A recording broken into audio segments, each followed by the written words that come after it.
teny pasteur onja dia vavatsika ho an'ny tokantranotsika tsirairay aby na tsy famiery androany fa zay mibaiko androany misy prospérité izay sokafon'Andriamanitra misy sagesse sy intelligence omen'Andriamanitra atsika miavaka indray samita in Jesosy.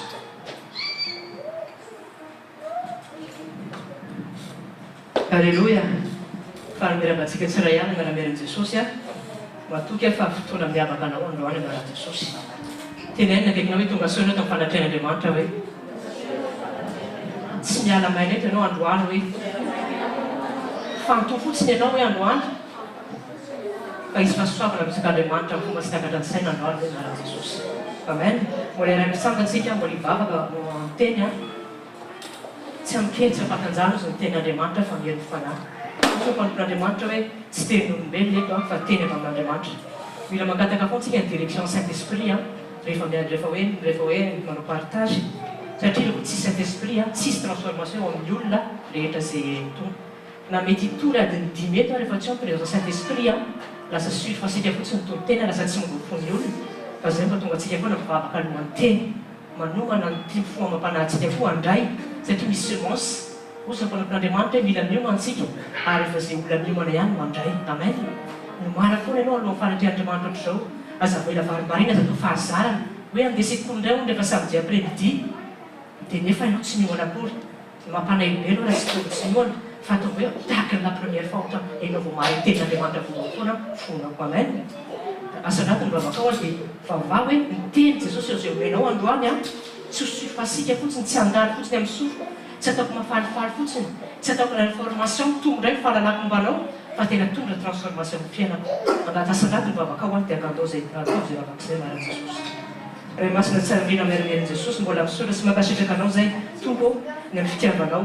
Misotranao Jesosy mbola menao opportunité indray zay amin'ny fiananao aty hianatra ny teninao. Misaotra Jesosy satria tsy nitarihanao zay any amin'ny toeran-kafa fa nitarihanao eto amin'ny fanatrehan'Andriamanitra. Jesosy matoanao tarika dia manana zavatra tsara ianao zay momana anay. Tsy tarika anao fotsiny tsy tarika anay fotsiny ianao dia hijery fotsiny na ikoa célébranao fa misy fitahina fantatra fa vonona eny am-pianatananao arotsaka amin'ny mpianay tsiraray avy. Miandraranao zay Jesosy anty ampiananao anty anatin'ny école de prospérité fantatra fa misy ny onction de prospérité.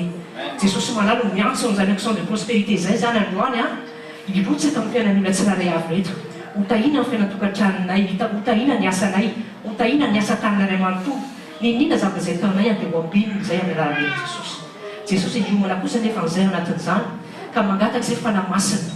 Mionay fo Jesosy tahaka ny tenin'ny mpanompon'Andriamanitra teo tanonaka Jesosy. Oka izay tena se concentré amin'ny teny tsy varimariny tsy mola aminay tena kapareta talina amin'ny fanatrehan'Andriamanitra androany Jesosy malala. Oka tena marina aminay foana ny teny zay verimerenina isaky ny fanatrehan'Andriamanitra hoe tsy tahaka ny dirana eto ny voahina eto. Marina aminay izany teny zany androany anaran'i Jesosy. Tsy miala maina eto zay mody zay miaraka amin'ny fahasoavana, mody zay miaraka amin'ny fitahina, mody zay miaraka amin'ny fahalebiazana, mody zay miaraka amin'ny fisandratana anaran'i Jesosy. Lohan'izay fa tsy rampiny Jesosy malala tario ty fotoana ty, tario fanamasina. Oka koa Jesosy malala hampangena daholo ny nofo rehetra sy ny intelligence humaine rehetra, doctrine filozofika rehetra satria ianao nanoatra ny teny, ianao ny aoteran'ny teny ary tsisy afaka mahay manazava ny teny raha tsy ianao ihany fanamasina. Jesosy malala tario izao fotoana izao, akapario izao fotoana izao fanamasina. Tanterao zay zavatra tianao tanterahana. Misotranao sahady zay Jesosy malala satria araka ny teneninao teo hoe raha toa anao ka miinvité dia tsy hoe miinvité fotsiny tahaka izao fa misy zavatra fomanao anay androany. Misotranao sahady zay Jesosy ny amin'ny vokatra, misotranao sahady zay Jesosy ny amin'ny saina misokatra anatin'ny école de prospérité androany. Misotranao sahady ny fitahina sy takatra ny saina izay sokafanao ho amin'ny fiainan'olona tsirairay avy zay tonga eto amin'ny anaran'i Jesosy. Ianao tsy mampianatra anay foana hoe rehefa mivavaka ianao dia misaora sady tahaka n'izay fa nahazo. Amponina Jesosy miproclamena an'izany fa mahazo zay androany anaran'i Jesosy. Ary misy mivavolombelona ho an'izao fotoana izao. Tomoka anaran'i Jesosy Kristy tonga avy Nazareta fa amin'ny herinandro iny misy vavolombelona amin'ny fiainan'ny tsirairay avy. Satria andray ny teny zay Jesosy malala ilona anatin'ny teny zay iara-piatra ny teny zay omenao nandray amin'ity androandroany ity. Fanamasina tario izao fotoana izao tenena aminay tsirairay avy.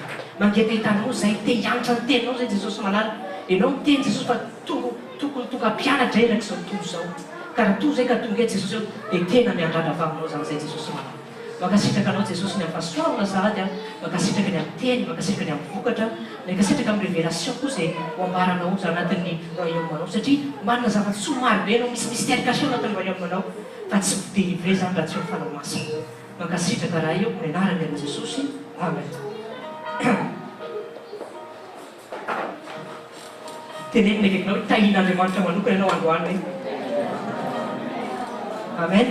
Hoy zany hoe anatin'ny école de prospérité misy ny action de prospérité. Matoa zany androany ny fotoana ny tenen'andriamanitra hoe sekoly fitahiana dia matoky ianao ampinoana fa misy fitahiana fa vao amin'ny malaonao zay. Amen. Raisy fotsiny ilay izy. Azo eritreretina be dia ahoana tonga avan'izany fa matoa misy ny fotoana androany hoe prospérité dia misy prospérité zany vomon'andriamanitra anao. Amen. Fa marina moa misy hoe sekoly ny fitahiana. Voalohany averiko foana marina moa misy sekoly. Ten'andriamanitra dia efa averimerintsika foana hoe ao Matthieu chapitre 28 ny teny hoe ataovy mpianatra ozy izany firenena rehetra. Jesosy ny teny an'io foana hoe tanjony Jesosy ho an'ny olona zay eto amin'ity tany ity dia ho mpianatra.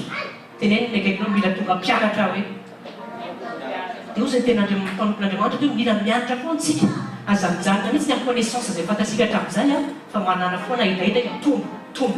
Amen. Dia averiko foana ohatran'ny sekoly any am-pianarana. Tsika rehefa afaka ho examen tsy maintsy mandeha ny lesina fa rehefa mpianatra. Amen. Tsisy an'izany hoe za teo mitafita examen dia croiser les bras fotsiny ao anaty la classe dia mino fa à la fin de l'année afaka baka. Tsisy an'izany. Fa raha toa teo afaka baka miaina anao ny fampianarana ny mpampianatra dia manino mandray neta anao. Amen. Zay mbola verivery foana ny fanatrehan'Andriamanitra manano cahier stylo any en présence de Dieu. Tahaka ilay anao manana cahier stylo any am-pianarana satria anao tay omby à la fin de l'année mandraisa tompoko. Amen. Fa misy zavatra soa azonao anatin'izany ary tadio tsara fa raha miintéressé anao ilay izy dia mandray noty ianao satria mariky ny fifantohanao dia mifandraisanao noty. Zay tadio tsara zay zavatra raha fa tena important aminao ilay izy raha tianao ilay izy tsy sofasika andany fotsiny dia misappliqué anao anatin'ilay fotoana mandray noty ianao satria misy tena tianao ahay tianao tombonao miaraka amin'Andriamanitra. Amen. Ka mila mianatra tsika zay mahatonga antsika foana hoe tonga hafa sekoly mbola afaka.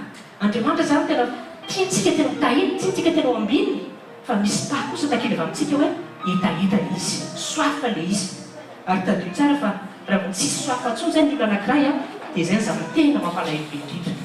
Ka zavela ozy ny ten'Andriamanitra hoe n'éteignez pas aussi l'esprit ao anatinareo. Azavela mihitsy zavatra événement manahaka anao tsy tonga amin'ny fanatrehan'Andriamanitra. Dia ny tenenina ao akaikinao hoe mitoerana tsara indrindra mampety ianao hoe eo amin'ny fanatrehan'Andriamanitra. Amen. Eo amin'ny fanatrehan'Andriamanitra ny ten'Andriamanitra mampahery anao ainao an'izay mahazomazo sy fahasalamanao anofony rehetra. Zany hoe sady mahazo ny corps-anao raha marary ianao sitranao amin'ny présence de Dieu. Raha misy problème émotionnel ianao raha misy problème atokantranonao réglé daholo zany amin'ny présence de Dieu satria plénitude tanteraka ny fomomban'i Jesosy eo amin'ny fanatrehan'Andriamanitra. Amen. Sekoly ny fitahiana be dia be ny olona tsy mino an'izany misy zany sekoly ny fitahiana zany mety efa natsikaritra an'izany ianao mety misy olona miteny tsy misy zany tsy misy zany fitahiana zany satria manino matoa ny olona zay miteny an'izay dia zao no dikan'izay tsy fatan'ilay tena principe an'Andriamanitra. Ansika tsara ny olona matoa teny zavatra zany tsy fatany tanteraka momba an'Andriamanitra dia zay tsy tompoko mampatonga antsika mianatra momba an'Andriamanitra mianatra antsika momba ny royaume tahaka antsika ny ampianaritra misy principe ohatra mathématique raha misy exercice tokony ataontsika misy théorie no tokony ianarana aloha manaovana exercice ao amin'ny royaume de Dieu koa tokony misy principe tenenina akaikinao misy principe koa amin'ny fanjakan'Andriamanitra. Karaha tay omby ianao mila appliquenao principe any-lanitra hoe amen. Ka io mitovy amin'ny fiainana hoe fô tamin'ny fiainana misy zao tontolo zany misy principe foana amin'ny fiainana fa ny olona hoe tsy tay hanaraka an'ilay principe ka manaraka an'ilay principe dia vo izy gaga manina ary fiainaka tsy mahovo mihitsy nefa nefa délivren'Andriamanitra ao anatin'ny teny daholo ny secret rehetra ahafahantsika tonga tokony ao. Amen. Ka nin'olona fa sitrapon'Andriamanitra amin'ny fiainanao tompoko dia tahina. Amen. Dia very foana ny olona miteny tsy misy ny fitahina dia tsy manana connaissance de Dieu izy satria raha mamaky tsara tsika ny tenin'Andriamanitra tadio tsara fa Andriamanitra tompo dia olona mitaha rehetra ny zanany sy ny mpanompony sy ny olona rehetra izay manompo azy ao anaty baiboly. Amen. Dia zay mpatonga ny tenin'Andriamanitra amin'ny teny hoe ringana ny olona no tsy siny fahalalana. Rehefa tsy fantatrao tanteraka momba an'Andriamanitra dia mahavita miteniteny foana ianao hoe tsy misy sekoly fitahiana tsy ilainy izany fitahiana izany. Dia zao nefa grave amin'izay zavatra iny rehefa tsy mino ianao misy ny fitahiana dia ozy ny tenin'Andriamanitra dia hoe tonga avanao arak'izay riny ny fononao. Donc si tu crois pas qu'il y a la prospérité dia azakana akory mba tsy aomby eo anao fiainanao fa mila anao voalohany indrindra hoe misy ny fitahian'Andriamanitra. Zay no base voalohany indrindra atao voleo an-tsainao tsara tanteraka androany hoe ilaina ny fitahiana. Mandaika ny olona raha miteny eto amin'ity tany teo za tsy teo hitahina zany zany dia tena tahina atsangano ny taniny ho an'ireo olona rehetra teo hitahina iza teo hitahina. Amen. raisy ny anjaranao anaraka jesosy aloany tenin'andriamanitra sitraponao tahin'andriamanitra voleo anatin'ny sainao hoe c'est la volonté de Dieu que je sois prospère pour toutes choses amen dia mahatonga ny olona koa miteny ndraindray foana hoe tsy misy fitahina satria avy mifaresaka vola foana zany hoe olona tahina dia olona manambola be olona mana-karena be fa zao to tsy izay mihitsy ny fitahina satria no mety olona mana-karena be fa marary ianao ohatra dia tsy tahina ianao zay tsy tahina ianao zay misy zavatra moka eo amin'ny fiainanao mety manana zavatra zay tianao eto amin'ity tany ity fa amin'ny fiainatokantrano mety misy problème be dia be tsy milamina mihitsy ohatra misy zaza maditra vady maditra tsy tahina ianao zay fa misy tena fitahina tompoko a dia tahina amin'ny manao AME cornao a salama ianao esprit anao mandova lanitra ianao a tahina tahina ny vatan'andriamanitra zay ny tena fitahina zany hoe sady touché daholo a nino ny âme corps l'esprit fa tsy hoe touché ihany ny âme dia corps l'esprit tsy mahazo tsy izay mihitsy ny fitahin'andriamanitra zay ny mahatonga an' Jesosy hoe plénitude miaraka amin'ny Jesosy hoe rehefa mitahanao izy a dia à tout point de vue fiainanao mihitsy mitahina fa tsy hoe amin'ny lafiny rehetra ihany anao ka minoko zao a minoanao tompo fa tahin'andriamanitra ianao anaran'i Jesosy minoanao a fa ny andriamanitra ao dia andriamanitra fitahina amen dia zao koa momba amin'ny sekoly fitahina rainao andriamanitra namorona zao tontolo zao ozy ny tenin'andriamanitra hoe tany zay rehetra hoaniko izy izy a dia alahy zany hoe création ohatra zay misy amin'izao tontolo zao ty zany a dia an'andriamanitra dia zao ianao zanak'andriamanitra dia manana logika kely fotsiny tsika tsisy révélation koa anatin'izany zany raha ianao hoe zanak'andriamanitra andriamanitra rahainao dia ianao hoe faly hoe ny zanany raha te ohatra ny zanany hoe échec foana amin'ny fiainany nefa ny zanak'andriamanitra ianao tiany ianao je t'aime de l'amour éternel ianao zao tenin'andriamanitra na nalatsaka teo calvarie mombanao dia ianao hoe dia mihevitra fa tsy tiany ianao dia quand on vient andriamanitra mahitanao fiainao tsy mahomby mihitsy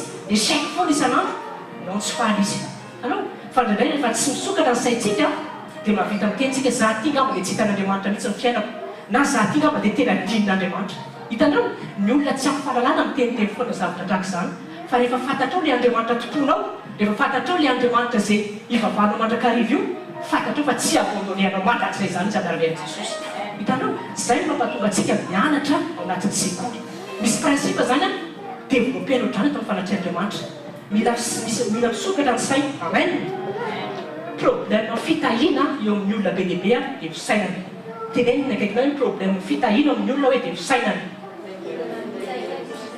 amen dia afery foana ohatran'ilay olona miteny hoe tsy misy zany prospérité zany fangamo biblique fa maninona le olona eny miteny hoe tsy misy ny prospérité nga zany biblique raha manokatra baiboly ao tsisy an'izany mihitsy hoe tsy misy ny fitahina fa manino rumeur azon'ny olona quelque part na eniny tamy fotsiny hoe tsy misy zany e ino koa izy manaiky fa tsy mino na fisaintsainany ao anatin'ny avis personnel miteny hoe tsy misy zany e zao raha zanak'andriamanitra ianao a aza zavatra zay misy na tenen'ny olona nin'olo fa zay zarazain'andriamanitra amen zay foana veriverentsika hoe atao faratapy ny famarinao amin'ny fiainanao a tenin'andriamanitra aza zay lazain'ny olona any no akaparehanao ny intentionao sy ny ametranao ny finonao aza zay lazainy zao tontolo zao ihany tsy hoe zao tontolo zao tena hoe crise chômage dia iny koa ianao mitonga fa za koa zany dia crise a chômage koa zany ny fiainako ianao olona miavaka satria zanak'andriamanitra amen problème anatin'ny fitahina problème de pensée avery foana zay zavatra izy satria manino rehefa tsy manana pensée an'andriamanitra ny zanak'andriamanitra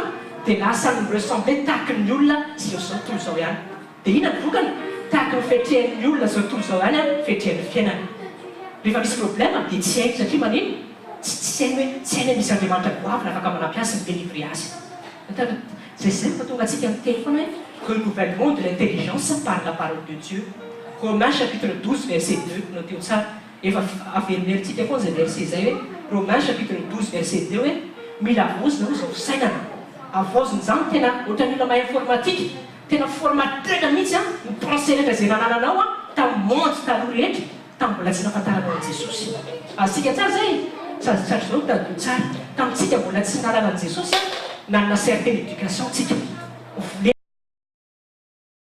zao tontolo zao tsika nampianarana zao tontolo zao tsika ny certaine pensée a efa nivolena tao anatsika misy zao zany efa tena efa ancré misy tao anatsika fa rehefa mandray an' Jesosy tsika rehefa mianatra amin'ny teniny dia zay le formatage isolona tanteraka daholo a le connaissance du monde rehetrarehetra dia manino soloina tenin'andriamanitra amen mila mianatsika tokoa tenin'andriamanitra ianao raha tea omby ianao a aza mifikotra amin'izay zavatra tenen'ny olona aza miteny zavatra zay hita masinao satria tsika tsy miteny tsy mandeha amin'ny zavatra hita maso fa mandeha amin'ny finoana zay niteneniko teo hoe mety misy zavatra mety amin'izao fotoana zao mety hoe 10% chômage dia iny ianao matao ohatra koa hoe za zany tsy ahita asa mihitsy satria hoe partout tsisy ny asa dia ianao zany na kristianina ianao tokony tsy hampaninanao mihitsy zany na kely na dia moins seconde centième satria fantatrao fa ny aveniranao sy mombanao tsy miankina amin'ny zavatra misy eto amin'ny société fa fantatrao fa manan'Andriamanitra grand anao zay tianao zay manavaka anao ary mampahita fitianao rehefa matoky azy amen zay nitenentsika foana hoe fantohanao amin'ny zavatra zay lazay ny teny fa tsy mifantohanao amin'ny zavatra tenen'ny olona na amin'ny zavatra zay lazay ny circonstance mety hoe averina foana zay zavatra zay fa tena important be ary ny zavatra matoa veriverenina mahasoanao zay izy satria plus à force veriverenina plus izy midemeurer ao anatinao za matoky feno anatin'ny école de prospérité androany misy zavatra sy takatra saina atao Andriamanitra amin'ny fiainanao ary za koa matoky fa ninina mety fisainanao taloha zay tena nidy rehetra rovitiko ny voalina androany anaran'i Jesosy miaraka amin'ny afo ny fanamasina io va fisainanao voaketanao tena fisainana vaovao mihitsy ao anatinao tena vision hafa mihitsy ao anatinao satria ampahafantarinao an'Andriamanitra anao androany hoe inona ny principe ny royaume hoe ny programako anao nge ty zanako manaraka ty dia anao tena tahiny ho ambininy sy ho mpanapaka eto amin'ity zao tontolo zao ty amen raha mijentsika tantanako n'Andriamanitra ao anaty baiboly zao fotsiny mbola contre foana an'ireny olona reny hoe tsy misy ny fitahiana tsisy zany fanambinana zany tsisy zany prospérité zany misy mpanompon'Andriamanitra be dia be rehefa makitsika tena olona miavaka ambony tena ary tena olona mpanapaka midômina ary tena olona tahina be tamin'ny zavatra rehetra zay ataony Abraham tena olona pionnier mihitsy baiboly dia miteny anatin'ny Genèse fa tsisy olona nanankarena mihoatra eo Abraham tamin'ny période Abraham Joseph esclave manino lasa premier ministre satria nisy ny tan'Andriamanitra ny asa tao aminy be dia be olona manankarena Salomon nyzao tontolo zao ary mahalala ny tantaran'ny Salomon mihitsy le monde hoe il n'y a pas de rose ici dans ce monde ni dans le monde à venir hoe mbola manankarena milavitra mihoatra ny Salomon tena olona tena nanana volamena rehefa makitsika ny any amin'ny Inde any nanana 3000 chars Salomon nanana 50 000 chevaux nanana 100 000 bœufs ohatran'ny tsy takatra ny saina mihitsy zany zavatra ny amin'izany ary mety tsy nitahigana Salomon akory ny chevaux anankiray tellement be dia be le izy tellement mitobaka loatra fitahin'Andriamanitra teo amin'ny fiainana be dia be tokoa ny mpanompon'Andriamanitra ary zanak'Andriamanitra tahina tao anaty baiboly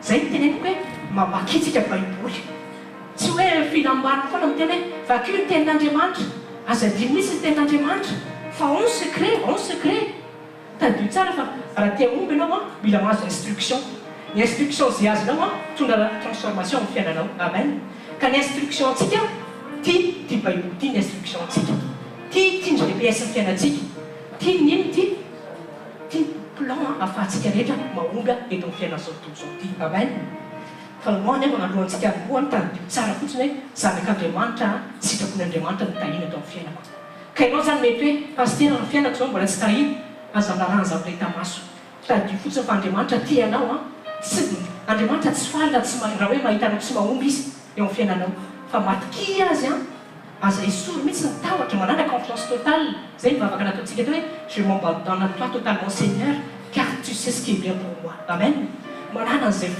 fony aza mijery zavatra hita maso fa accroche-toi à ton Dieu rehefa hitan'Andriamanitra zay fatikiny zay zany tenanao Andriamanitra fidèle amin'ny teny tsika olombelona mety miovaova fa ozy ny Ésaïe chapitre 44 verset 26 hoe je confirme la parole de mon serviteur Andriamanitra zany confirme foana ny teny zay lazaina dia tsy maintsy engagé izy manantanteraka an'ilay izy tsika mety manao promesse amin'ny olona dia tsika mety mandaiky hoe tsy tanteratsika fa Andriamanitra zay arahantsika le principe tsy maintsy engagé izy tsy maintsy manantanteraka an'izy satria Andriamanitra ny Dieu de la vérité izy tsy olombelona ho isika andaiky zay teneniko izy dia faiko ary tanteraka satria marin'Andriamanitra amen Andriamanitra olona fidèle hatramin'ny farany izy ary ozy ny tena je mets ma parole au-dessus de toute chose dikan'izany hoe je mets ma parole au-dessus de toute chose zany teny mihitsy zany ataony mihoatra lavitra ny zavatra rehetra ary dikan'izany zay teny rehetra anatin'ity baiboly ty natao marina ny fiainanao dia miverina foa tsika tamin'ny fanombohana tamin'ny alohan'ny intercession teo hoe finoana tokony takian'Andriamanitra aminao finoana ino tokony tenin'Andriamanitra finoana tsy misy zavatra intelligence atakarina be hoe ahoana paster natanterahany fiainako fiainaka zao mbola tsy mahomby za mbola be problème be tsy any ny takian'Andriamanitra aminao tsy any amin'ny zavatra mission ozy Andriamanitra hoe voici ma parole et vois simplement ma parole zay le izy dia zay mitonga ten'Andriamanitra foana hoe mila tsika manana cœur d'enfant, manana filonjaza foana eo fanatrehan'Andriamanitra, manana filonjaza, manana hetaheta hoe Andriamanitra dia teny andray androany a, misy semence alotsiny eto androany a, tsy maintsy mahaly atao fiainako izy satria teniny. Amen. Rehefa manana izay attitude izay ianao a, za miteninao faran'izay mbola hiapliquer ny tenin'Andriamanitra io ianao a, araka ny teneniko teny hoe Andriamanitra fidèle amin'ny teniny, tsy mampanadisy fanantenana anao izy, tsy maintsy mahomby ianao. Amen. Foi à la parole de Dieu, obéissance à la parole de Dieu. C'est le principe miaraka amin'Andriamanitra. Amen. Tenenina akaikinao ao tsara ve ianao hoe anaran'i Jesosy androany tena mahita olona tena mitahin'Andriamanitra manokana anaran'i Jesosy. Amen. Amaky tenin'Andriamanitra amin'izay atsika Ésaïe chapitre 45 verset 11.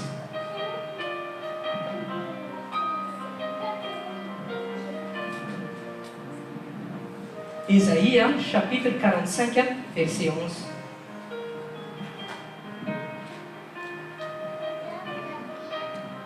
Ésaïe chapitre 45 verset 11.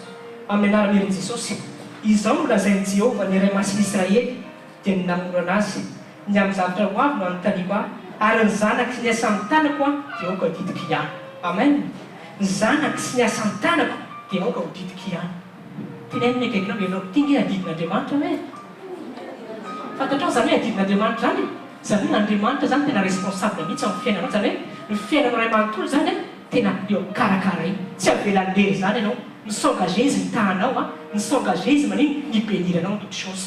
Raisy fotsiny ny tenin'Andriamanitra hoe za zanak'Andriamanitra adidina eo atao amin'ny fiainako a, ninina zavatra mbola tsy hitako amin'ny fiainako, ninina mety mbola zavatra tsy azoko a, tsy mampaninina azy zany a, fa nidroso foana iaraka amin'Andriamanitra satria zanany a, tiany a, tsy hitako ny atao amin'ny fiainako a, dia za ombiny. Amen. Ianao toko a zanak'Andriamanitra adianao tahiny satria adidina ianao. Amen. Toizatsika ny tenin'Andriamanitra. Agé chapitre 2 verset 8. Resaka tsika mo fitahin'Andriamanitra. Agé, Agay amin'ny teny gasy a, toko faharoa andimy fahavalo. Agé chapitre 2 verset 8. Agay toko faharoa toko fahavalo. Amin'ny anaran'i Jesosy. Ary ny volafotsy, ary ny volafotsy, ary any volamena ho Jéhovah tompony maro. En termes français, Agé chapitre 2 verset 8. L'argent est à moi, or l'or est à moi, dit le Seigneur des armées. Amen. Ina moa dikany hoe l'argent est à moi, l'or est à moi. Raha an'Andriamanitra aveo averiko foana. An'Andriamanitra ozy ny volafotsy, an'Andriamanitra ozy ny volamena. Atao in'Andriamanitra fotsiny re, jereny fotsiny hoe jereny fotsiny ve re, ianao zanany averiko foana zay zavatra iny. Zanany sy manana ny tiana ianao. Ny volafotsy sy ny volamena sy ny arena tompo zay misy amin'izao tontolo izao tadio tsara fa nataon'Andriamanitra ho anao. Amen. Zay zavatra ito tena mila avomena tahatontsika tsara satria manko be dia be ny olona tena noho ny tsy misy ny fahalalana dia anao zay pilipilina eto amin'ny tena zay misy anay eny, anao zay tsy raha misy sakafo anay androany dia efa faly zay fa tsy zay tsy mba mieritreritra zavatra hafa zany.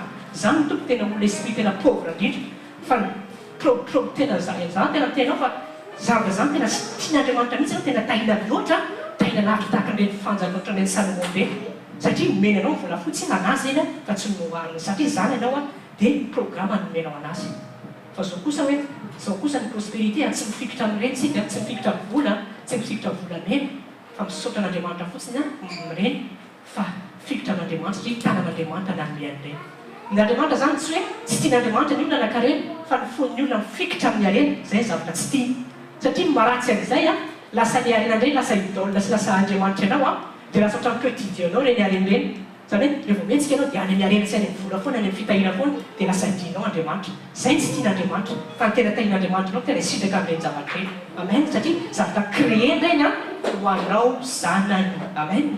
Ho anao zany zavatra ary za matoky fa misy famatsiana sy takatra ny sainy man'Andriamanitra anao alohan'ity faran'ity anarany Jesosy. Raisy fotsiny ny tena fa ny tenin'Andriamanitra miteny an'izany. Raisy le izy ny tenin'Andriamanitra miteny an'izany. Amen. Toizantsika ny tenin'Andriamanitra. Matthieu chapitre 5 resinao tsara verset fa tena important be afahantsika mamerimberina ny lesina rehefa andetrano. Ohatrantsika mamerimberina ny lesina ihany izay naisika tany am-pianarana tamintsika ny andro. Matthieu chapitre 5 verset manoka verset 13. Matthieu chapitre 5 manoka verset 13. Verset mahafantatsika tsara foana averimberena ihany. Ozy atao hoe nafantatsika le izy plus averina le izy dia plus mijanona. Matthieu chapitre 5 verset 13 bakiko amin'ny teny frantsay, vous êtes le sel de la terre. Amen. Ina moa dikany hoe vous êtes le sel de la terre. Ny sel zany tokoa mba misy saveur. Ianao en tant que zanak'Andriamanitra ianao mila manome saveur eto amin'ity monde izay misy anao ity. Ina moa zika zany hoe mila manome saveur ianao eto amin'ity monde izay misy anao ity. Zany hoe ny fisinao tokony misy impact amin'ny société sy ny amin'ny environnement izay côtoyenao isanandro. Amen. Ianao zany tokony olona pionnier mihitsy amin'ity olo zao tontolo zao ity fa tsy hoe hipiripirina anao na aloka zay ty amin'ny sisisiny ety ihany tsy izay no man'Andriamanitra anao fa tu es né pour faire la différence sur cette terre. Amen. Vous eo zay zavatra ray. Vous êtes le sel de la terre. Ny sel zany manome saveur. Sel zany manino rehefa misy sakafo tsika raha tsy sel dia manino ratsy be ny sakafo fa mirelevé koa ny sakafo ny sel. Ianao koa zany tokony relevé koa fiainana zao tontolo zao. Fiainana zao tontolo zao manino sy fiainana zao tontolo zao nge tena be problème tsisy izy amin'ny fiainana ta hisuicide daholo ny olona fa ny olona tokony vao mahita amin'ny fiainanao tokony vao mahita amin'ny fiantsika dia tokony hitan'ny olona hoe ianao le homme de solution na ianao le femme de solution. Zay ny dikany verset hoe vous êtes le sel de la terre. Vous devez faire la différence. Fa io zany hoe tsy tanteraka raha tsy manolana mandrakariva miaraka amin'ny tenin'Andriamanitra no tanteraka ny sitrapon'Andriamanitra. Amen. Ka zao zany tadilo tsara fa tsy ianao le tsy anisan'ny hoe misy rehefa olona antanina dia hoe inona ny vaovao tsy hita fa amin'ny fiainana sarotra alao zay majinika hipiripirina ety amin'ny fiainana zay misy anay ihany tenenina akekinao ianao tsy majinika zany tenenao tsy majinika zany fa za olona pionnier eto amin'ity tany ity hoe amen satria ny tenin'Andriamanitra miteny hoe je suis le sel de la terre. Amen. Voleo anatin'ny fisainanao zay hoe je suis le sel de la terre, je suis né pour faire la différence sur ce monde. Amen. Ny olona raha vao tokony mijery anahy dia tokony mahita zavatra hafa izy tsy hitany amin'izao tontolo zao fa hitany eto amin'ny fiainako. Amen. Fa mila mijoro tsy hitanao ao anatin'ny misy prospérité zay saina zay zao mety tsy fantatsika taloha fa androany le izy ampianariny fanamasina atsika. Zay mahatonga hoe renouvellement de l'intelligence par la parole de Dieu. Voleo anatin'ny fisainanao zay zavatra ray. Amen. Fizatsika any Matthieu chapitre 13 verset 14. Vous êtes la lumière du monde. Amen. Une ville qui est située sur une colline ne peut être cachée. Jereo ke zany tenin'Andriamanitra momba anao hoe ho anao io ianao ho staky ny ville percée sur la colline. Ianao tsy hoe ville anaty vallée zany aty ambany fa ianao zany any ambony. Amen. Tenenina akekinao ianao lohany efa tsy rambiny ka za manaiky mitoetra amin'ny toerana ambany zany tsony amin'ny fiainanao. Amen. Ianao zavatra tena atao hitan'ny olona mihitsy le izy frère ihany na hoe orgueil fa droanao izy en tant que zanak'Andriamanitra ianao fa rehefa tsy hainao zay position spirituelle zay dia tahaka ny olona normal tahaka ny olona zao tontolo zao any ianao dia tsy hitan'ny olona hoe tena kristianina maly ianao tsy hitan'ny olona hoe mahadifférent nao ny olona hafa fa ianao mila mijery ianao zany tokony mandeha isanandro vomivoaka ny trano dia zao tokony tenenao hoe je suis la lumière du monde. Amen. Le monde misy problème, le monde va venir à moi pour chercher la solution. Parce que je porte l'esprit de Christ en moi. Je suis un pionnier sur cette terre. Je suis un roi. Il faut l'appeler antique, c'est il y a 2 semaines, l'esprit et vie, c'est que mercredi. Oui, Dieu nous a fait des rois et des sacrificateurs sur cette terre. Un roi, tout quoi, c'est me supplier. Un roi, tout quoi, c'est un roi domine. Tenenina akekinao tsy fantatrao nge fa ianao ty tena mpanjaka e. Amen. Tenenina jereo izy ianao dia mpanjaka hoe kaza mitoetra ntsony amin'ny toerana tsy mpanjaka zany fa ianao tena grand ianao. Amen. Satria ianao manompo Andriamanitra super grand. Amen. Zay nge mampatonga antsika amin'ny teny hoe grand reny tsy hoe tena hoe foembony le izy volena mihitsy le identité marina zay fa tsy hoe petit na hoe zao mafiady zao e zao tsy mambo zao mihitsy tsy hita fa be dia be mihitsy rehefa nampianarantsika teto foana zay zavatra fomba fiteny malagasy zay fa le izy mbola mitomby ihany rehefa miaraka amin'ny fanamasina le izy be dia be mihitsy ny olona rehefa tsy ampy fahalalana dia miteniteny foana hoe ny fiainako maly tsy miova zany ahoana ny fiainao maly tsy miova Andriamanitra tamin'ny nanao ny Genesis Genèse 1 bakio tsara rehefa nanao création italienne izy dia ahoana izy hitany fa tsara izany et l'Éternel vit que c'était bon dia tsy vitany fa c'était bon fa c'était très bon. Mais tsara foana zavatra ataon'Andriamanitra dia ianao maninao miteny hoe ny fiainako maly tsy miova. Non, zay teneniko hoe rehefa tsy ampy fahalalany Dieu tsika dia lasa manomboka miteniteny foana dia avelo foana zay mba tonga antsika mianatra ao anatin'ny sekoly tahaka izao. Amen. Amen. Asika tsara dia zavatray fa tany identité anao androany fa ianao dia olona roi sacrificateur mpanapaka lumière. Amen. Hoasiraintsika izy daholo zany zavatrany fa androany izy le izy zany mila réveillena mila consciencieux anao an'izay zavatray zay le terme mila consciencieux anao an'izay hitanao zay hoe za tika tsy hoe ikinity olona foana dia manaiky an'izany fa misy fahefana ato anatiko satria zanak'Andriamanitra manana ny fanan'Andriamanitra fahazavana amin'izao tontolo izao. Amen. Fizatsika ny famakina ny ten'Andriamanitra eo amin'ny Matthieu chapitre 5 eo any.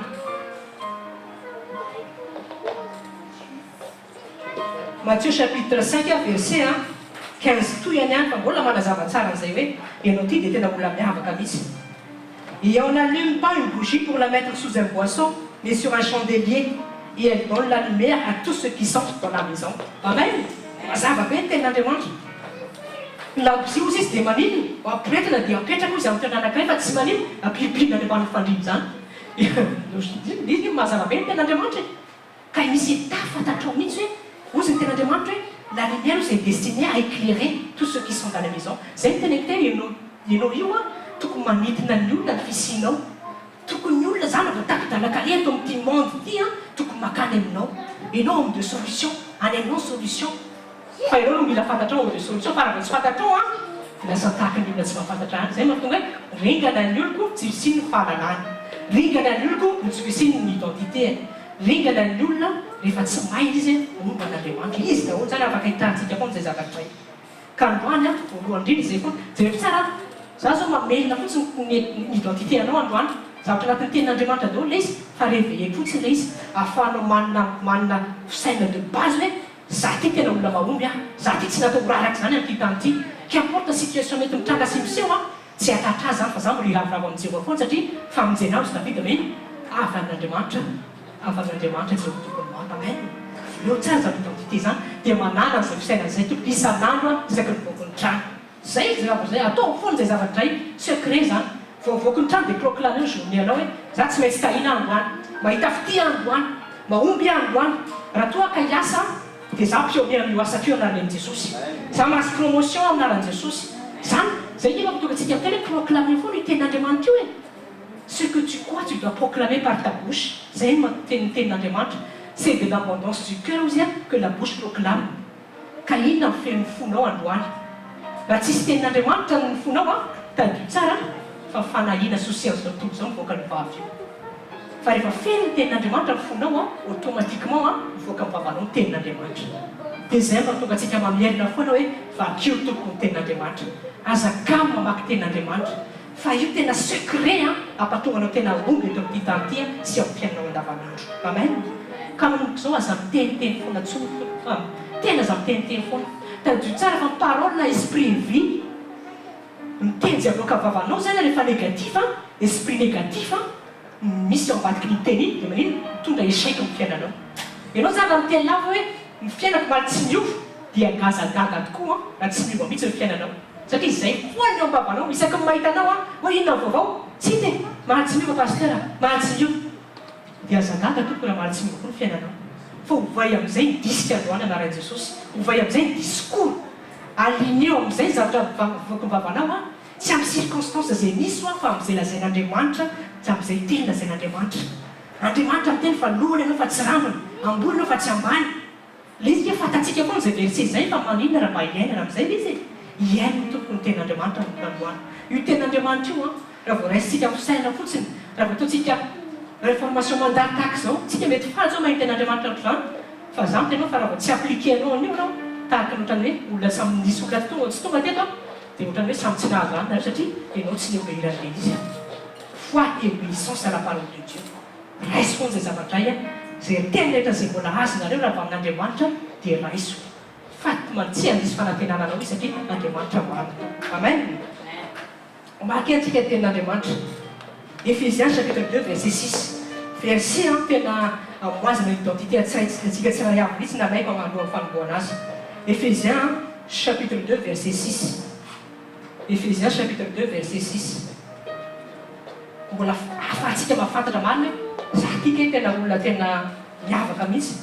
Ephésiens chapitre 2 verset 6 amin'ny anaran'ny Herin' Jesosy. Efesianina toko faharoa andimy fahaenina. Ary niarina tsangana isika ka niarina petraka any an-danitra ao amin'ny Kristy Jesosy. Amen. Amin'ny teny mazava izy vakir, et il nous a ressuscité ensemble et nous a fait asseoir ensemble dans les lieux célestes en Christ. Asa raha azonao tsara ny porteny verset io fa tena zavatra koafana ny teny io verset io. Tenin'Andriamanitra miteny hoe Jéhovah izy nous a élevés. Izy tsy miteny hoe nous a rabaissés fa izy miteny nous a élevés en Christ. Teneny ny akaikinay ianao dia olona ambony ianao hoe amen. Ka ianao aza maraiky ambanimbaniana zany misy raha zavatra misy koa natao fisaina hoe za ambanina hoe za tsy tafita. Tenin'Andriamanitra milaza fa Christ nous a élevés. Amen.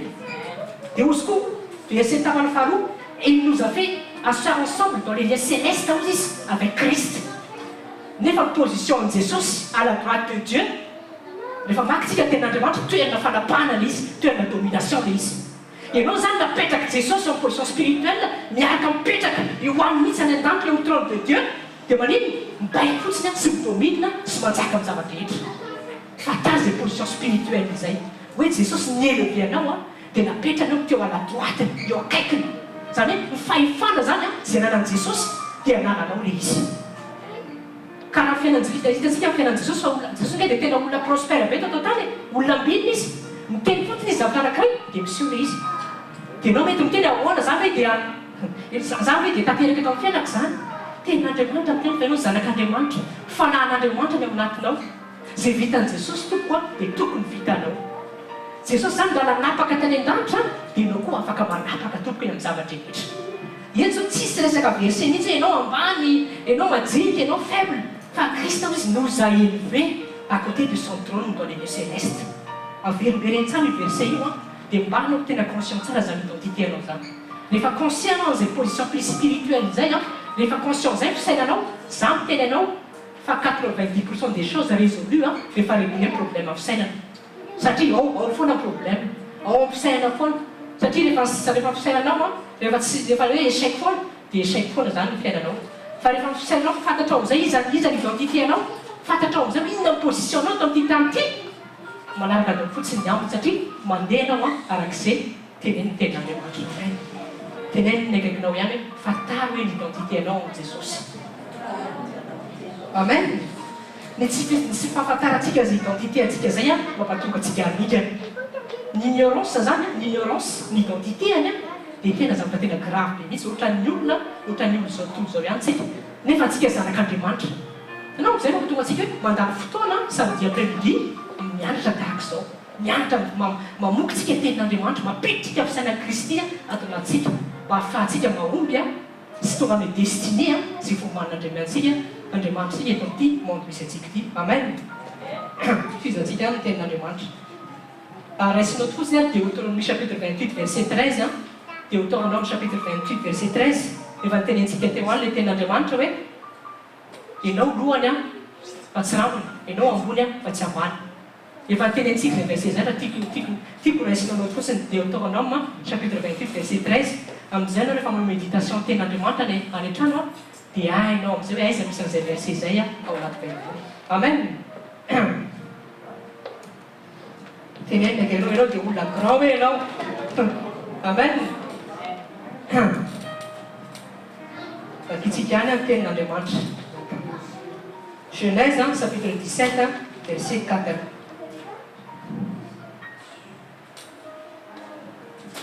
Genèse chapitre 17 verset 4. Genesis toko fito ambin'ny folo andiny fahaefatra. Akiko rehefa hita anaran'i Jesosy. Akiko amin'ny teny français, Genèse chapitre 17 verset 4. Quant à moi, voici mon alliance est avec toi et tu deviendras père de beaucoup de nations. Fantatsika tsara tantaran'i Abraham. Andriamanitra dia nanao alliance tamin'i Abraham hoe Abraham, je ferai de toi une multitude de nations. Amen. Beaucoup de nations, la multitude de nations. Insistez kely amin'ny zavatra hoe Andriamanitra tsy niteny tamin'i Abraham hoe je ferai de toi une nation, enfin je ferai de toi une multitude de nations. Tsy parazana mahatonga tenin'Andriamanitra tena multitude de beaucoup satria misy esprit de grandeur mihitsy tian'Andriamanitra voleny tao anatin'ny Abrahama. Amen. Hitantsika tsara zay zavatra izay, ho tariana fanamasika amintsika zay zavatra izay. Taddio tsara fa multitude sy beaucoup de nations tenen'Andriamanitra ho an'i Abrahama. Vakitsika amin'izay ny tenin'Andriamanitra, Galates chapitre 3, Romains chapitre 9, verset 7. Romains chapitre 9, verset 7. Fantoka tsara antsika miara-mian'i Jesosy.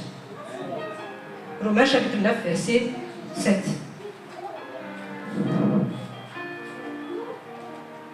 Vakiko miara-mian'i Jesosy.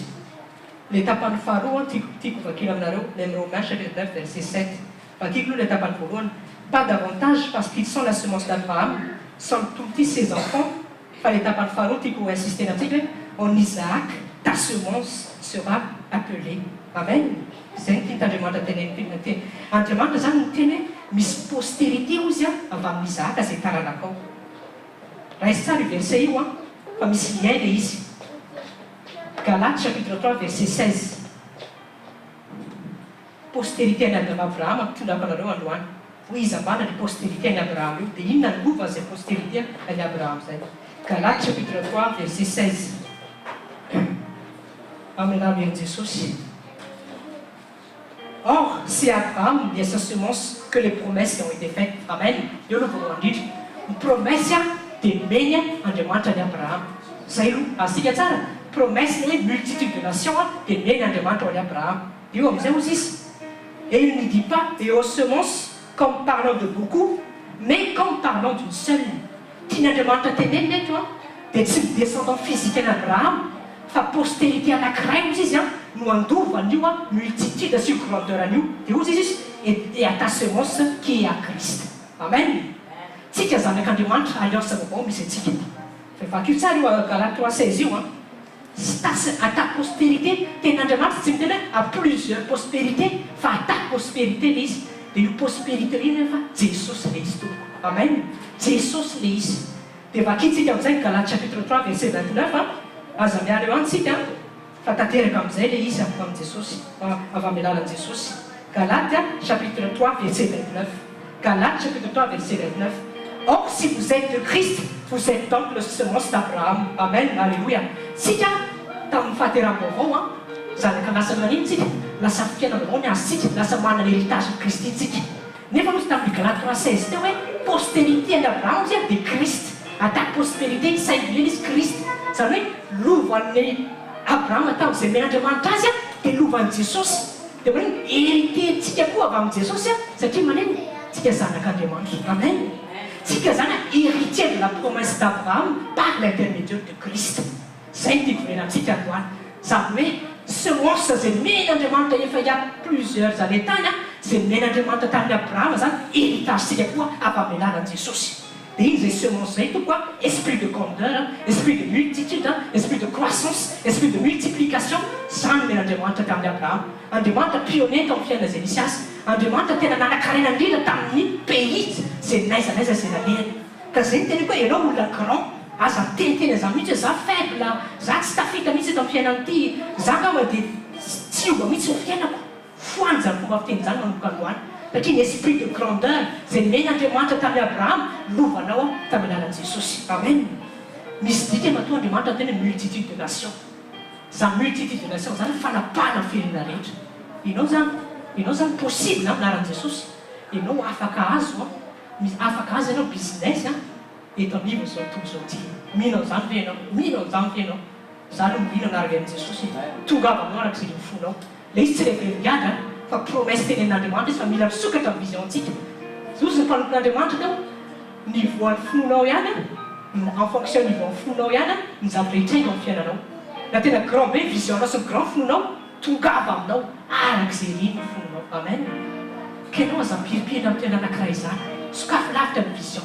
Sokafo lavitra fa manana zavatra sy takatra sainao omanina. Possible mihitsy ianao nataon'Andriamanitra ty Abraham ty.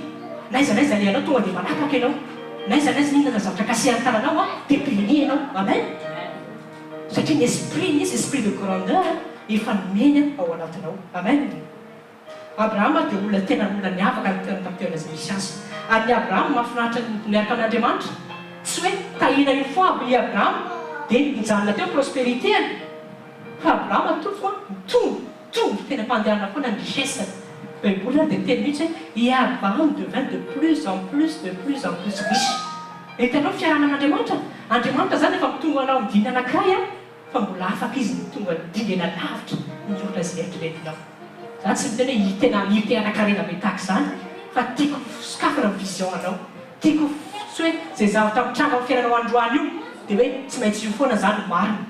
Tsy hoe zavatra situation ohatra ny hitanao masonao androany hoe tsy mety milamina mihitsy dia hoe io zany famarina amin'ny fiainako dia ekeko io dia eo anao dia misy lamenté anao dia déprimé. Non tsy izay ilay izy. Tadio tsara fa Andriamanitra illimité ny Andriamanitra tomponao. Amen. Raha Dieu de l'illimité ny tomponao tsy haiko inona zavatra eny dia possible à Dieu ny ten'Andriamanitra. Haintsika foana zany fa marina amintsika ve ilay izy. Za matompo tena marina amintsika izay teny izay hoe Dieu de l'impossible ny Andriamanitra. Tsy zavatra tsy hain'Andriamanitra atao. Tsy vita amin'izany koa zao ny ten'Andriamanitra. Tout est possible à celui qui croit. Amen. Dia izay ny tena nipalon'Andriamanitra tamin'ny fiombanana hoe mila foro. Ka ianao hoe mihina androany. Mino ve ianao fa afaka ataon'Andriamanitra mpanapaka tahaka ny Abraham? Mino ve ianao fa ataon'Andriamanitra manaka ny tahaka ny roi Salomon, notre Bill Gates sy Richard Branson ireny mifananao? Possible zany. Mino ve ianao fa afaka tondra firenena un jour l'autre? Tonga avamaraka izy mifonao. Josefa tsy naniry esclave. Jereny ve miaraka an'Andriamanitra? Josefa esclave hébreu, lasa premier ministre izy dans un pays qui ne le connaissait pas, dans un pays qui lui a fait esclave. Jereo zany élévation nataon'Andriamanitra tamin'ny Josefa satria fidèle izy natokan'Andriamanitra izy tsy monomonina mihitsy izy nihain'Andriamanitra hatramin'ny farany. Na dia teo circonstance négative be dia be niainan'i Josefa. Ka ianao fiainanao izy zany teneko hoe du jour au lendemain afaka tsy takatra ny saina fivalan'ny fiainanao. Fa tsy tiako mihitsy ianao hijanona amin'ny saina hoe fiainako des enfants isan'andro. Misy koa ny olona tena tsisy mahasamby miratra mihitsy nga amin'ny fiainana ity fa manino ianao fahazavan'izao tontolo izao manino anao tena hoe tsisy mahasamby miratra mihitsy. Hitanao ianao ihany contraire ny aveniranao sy ny destiné anao rehefa tsy hainao momba ny identité anao. Zay le tena zavatra grave be. Ianao any manimba amin'ny fiainanao avy rehefa tsy fantatrao ny sitrapon'Andriamanitra amin'ny fiainanao. Dia avery foana izay mampatonga antsika mianatra ao anatin'ny sekoly. Amen. Amen. Za mahita fa tena olona miavaka ianao androany ny sakafo saina liva ao anatinao za koa mahita fa manomboka amin'izao fotoana izao anao tena pionné eo amin'ny toerana rehetra izay misy anao. Amen. Pionné anao ampiasana anao. Raha misy problème ny olona miazakazaka fa andraimanao solution. Amen. Pionné anao mitokantranonao. Tonga dia raha misy problème andraindraikitra ianao satria fantatrao ny zavatra tokony ataonao. Raha misy olona marary tonga dia ametra-tana ianao satria fantatrao fahefana sy ny esprit ao anatinao. Zany re pionné daholo ianao. Pionné ianao. Amen. Mianao amin'izay esprit izay fa rehefa mino ianao sy rehefa nateraka an'izay dia araka ny teneniko foana sy aveko foana hoe Andriamanitra il est obligé dia agir rehefa mifidèle à sa parole izy. Zay taniko foana. Tsy miova izy omaly anio ary mandrakizay Hébreux chapitre 13 verset 8. Dieu ne change pas aujourd'hui, demain. Tsy miova mihitsy hier, aujourd'hui et demain. Ny olona afaka miovaova. Tsika afaka amin'ny promesse androany hoe je vais le faire fa raha tsika tsy manao. Fa Andriamanitra matoa izay miteny dia tsy maintsy tanteraka. Zay mba Dieu anazy. Amen. Efa hidina ny teny ary fidèle amin'ny teny izy. Fa mba hainao maka décision amin'izay androany hoe ino Andriamanitra, ino misy semence andray androany narotsaka ao. Nandray androany fa tsy avela mpandalo foana izao fotoana izao. Fa matoa anao mampianatra dia tianao zany ambomby eto amin'ity tany ity. Fa raisiko ilay izy amin'ny finoana tsotra dia ampianao fiainako izany. Amen. Ara Jesosy. Aka exemple anankiray resaka amin'ny hoe aza mijanona foana amin'ny connaissance na hoe amin'ny toerana izay misy anao. Amin'ny hoe esprit de grandeur izay hoe efa napetraka Andriamanitra anankiray. Ohatra ianao zao mety manana commerce ohatra hoe produit de première nécessité.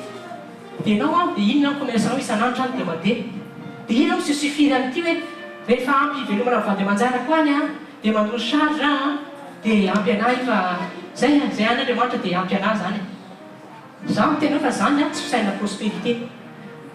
Tady zao tady tsara fa maniny ianao mba mieritreritra hoe ty commerce zay ananakity anatin'ity ville ity afaka hipity eo amin'ny département, afaka hipity eo amin'ny région, afaka hipity eo au niveau national.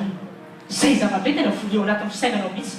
Aza misuffire amin'ny zavatra anankiray efa nananao fa manana foana fisany hoe afaka hitombo ty zavatra eto ampelatana ity satria l'esprit de multitude zay napetraka andriamanitra tao anaty abrahama ny atao anatiko tadio tsara fa abrahama tsy sosofiry tamina troupeau anankiray ny élevé izy isy vasy anankiray dia tsy misy tsy miteny mihitsy hoe ampianay sy ny taranakay ity andriamanitra fa il a continué à avancer avec Dieu.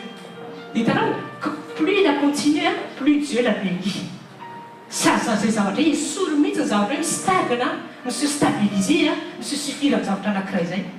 Ianao hoe afaka hisokatra amin'ny fisainao hoe ny entreprisenao zay eo amin'ny vilanao io hoe afaka entreprise eran-tany hoe afaka mamatsy ny erak'izao tontolo izao fa manina moa zany possible ny olo izao tontolo izao ary manana an'izany tompony nefa nisy tsy manana an' Jesosy ko manina ny zanak'Andriamanitra zay atao pionnier lumière du monde saveur sur cette terre atao pour faire la différence indray manina tsy misokatra.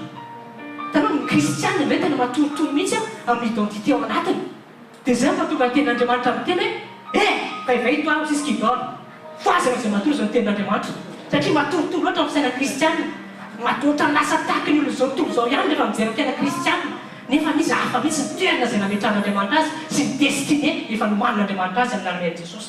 Za mahita manokandroany fa tena pionnier anao avery foana zay zavatra zay satria tena napetra fanamasina zay pionnier anao amin'ny toerana rehefa zay alehanao amin'ny zavatra rehefa zay ataonao amin'ny armen'i Jesosy. Amen. Fa mila mijoro tsika amin'izay fisainan'izay amin'ny armen'i Jesosy. Amen.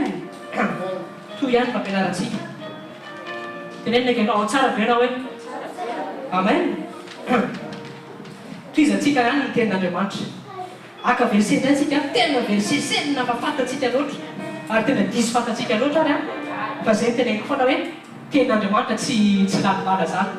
Matoa izy tena matoa izy eo dia mahasoa atsika zay ary matoa izy averimberenina dia misy vokany foana ilay izy. Amen. Tahaka antsika mamerimberina lesina foana ny ampianarana tsika tsy vitany hoe nisy lesina tany ampianarana dia mamerimbery foa dia vita fa mamerimberina tsika satria tsitsy ho acquis les connaissances zay nampitainy le mpampianatra atsika dia manao révision tsika zay ny ilana révision alohan'ny examen.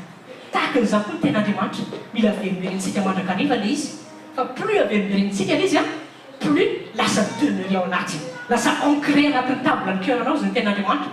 Zavatra midemeure zany tsy vozongozona mihitsy ary zay ny tenin'Andriamanitra hoe ny tenina zay zaraina tahaka izao tsy mandary fotsiny tsy mampifalifaly atsika fa ancré anatin'ny fonao. Za mahita fa ny teny rehetra zay natsika androany tena ancré anatin'ny fontsika tsiraray avy ary ancré dikany ancré mitondra transformation amin'ny fiainanao anaran'i Jesosy. Amen.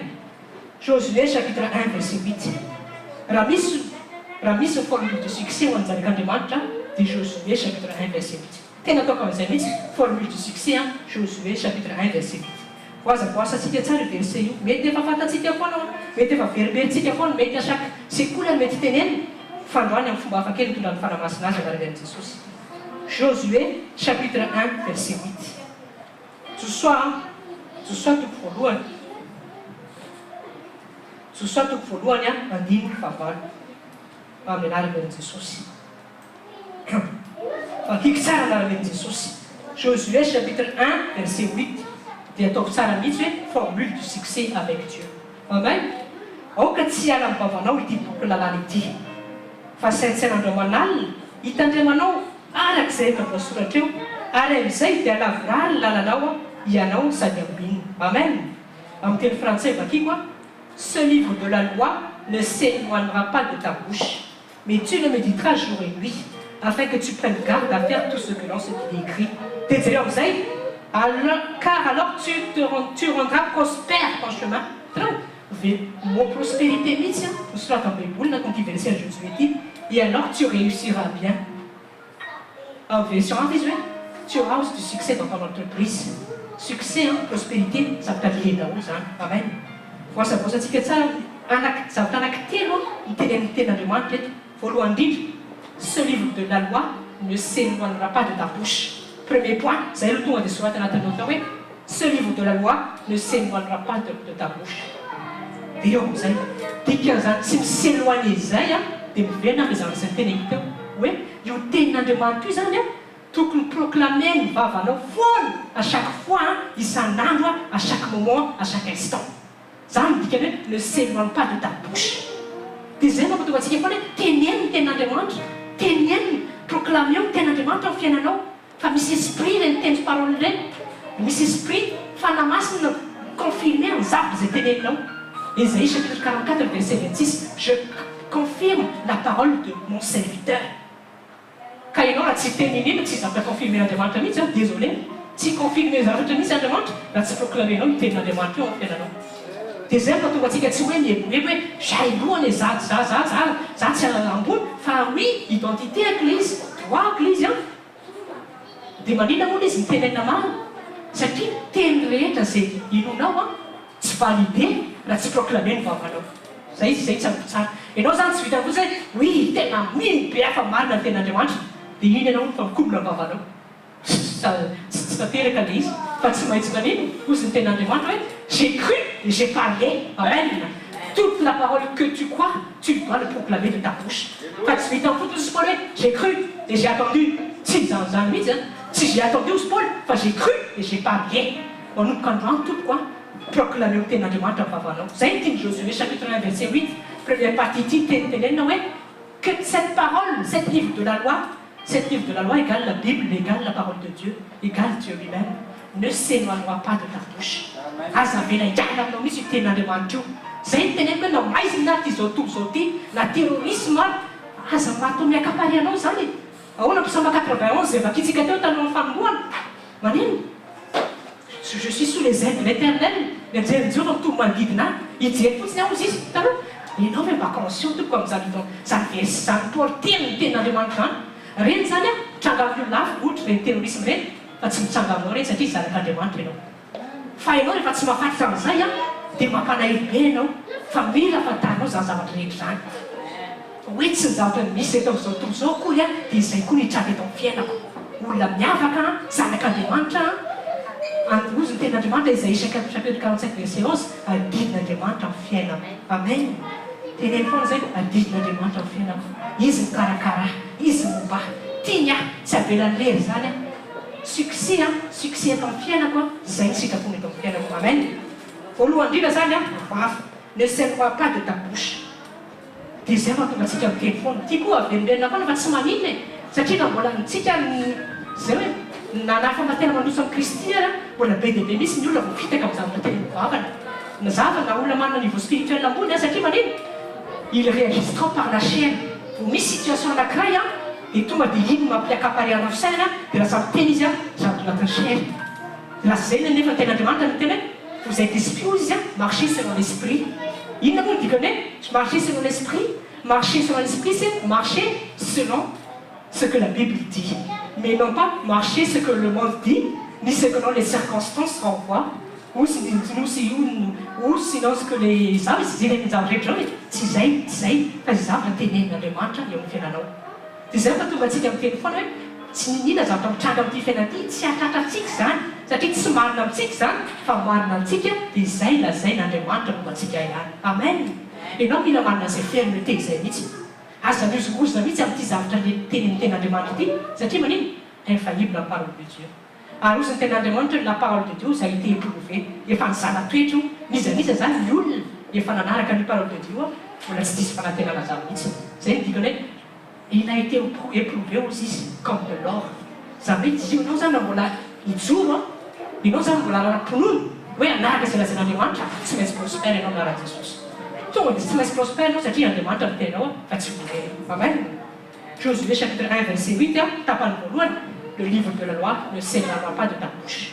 Proclameo foana tsofra foana amin'ny fiainanao aza manozona tsony tahaka ilay teneniko teo hoe fiainako tsy niova za ngamba dia tsy hanambady mihitsy za ngamba tsy ahita asa mihitsy za ngamba dia chômeur foana za ngamba tsy hositrana mihitsy za ngamba dia sitrapon'Andriamanitra mihitsy ngamba zao aretin'izao zava tena ratsy be mihitsy zany ahoana Jesosy hoe mato anao dia ahoana mahavita amin'ny teny hoe sitrapon'Andriamanitra mihitsy matoa marany na hoe fitsapanao ana mihitsy matoa misy ny problème non tsy fahafantarinao an'Andriamanitra mahatonga anao miteny an'izay zavatra izay fa Andriamanitra fitiavana tompoko mibry anao dia délivrer anatin'ny situation d'échec mibry anao dia tena tonga anao tena toerana avo indrindra fa mila anao conscience zay zavatra izay tena voliako anatin'ny fisainanao ary tena matoky androany fa miala eto anao tena fisaina vaovao ary miaraka amin'izay esprit izay tena tafaditra anatinao naran'ilay Jesosy. Amen. Proclamer tokony tenin'Andriamanitra. Matthieu chapitre 12 verset 37. Hitanao tsara zany hoe inona ny importance ty parole zay foanty vavantsika ty zay. Matthieu chapitre 12 verset 37.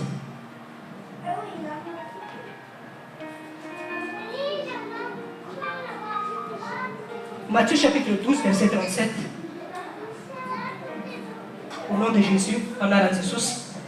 Car par tes paroles, tu seras justifié et par tes paroles, tu seras condamné. Amen. Amen. Jésus, Luc 36 minutes. Matthieu chapitre 12, verset 36. Mais je vous dis que les hommes rendront compte de toute parole inutile qu'ils auront dit au jour du jugement.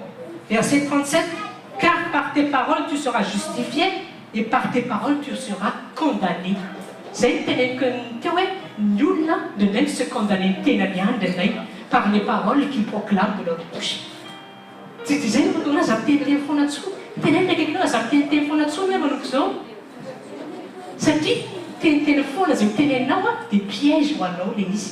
Satria manino tanteraka amin'ny fiainanao zavatra izay teneninao. Ary io tokoa na amin'ny côté tsara na amin'ny côté ratsy. Mazava be ny tenin'Andriamanitra.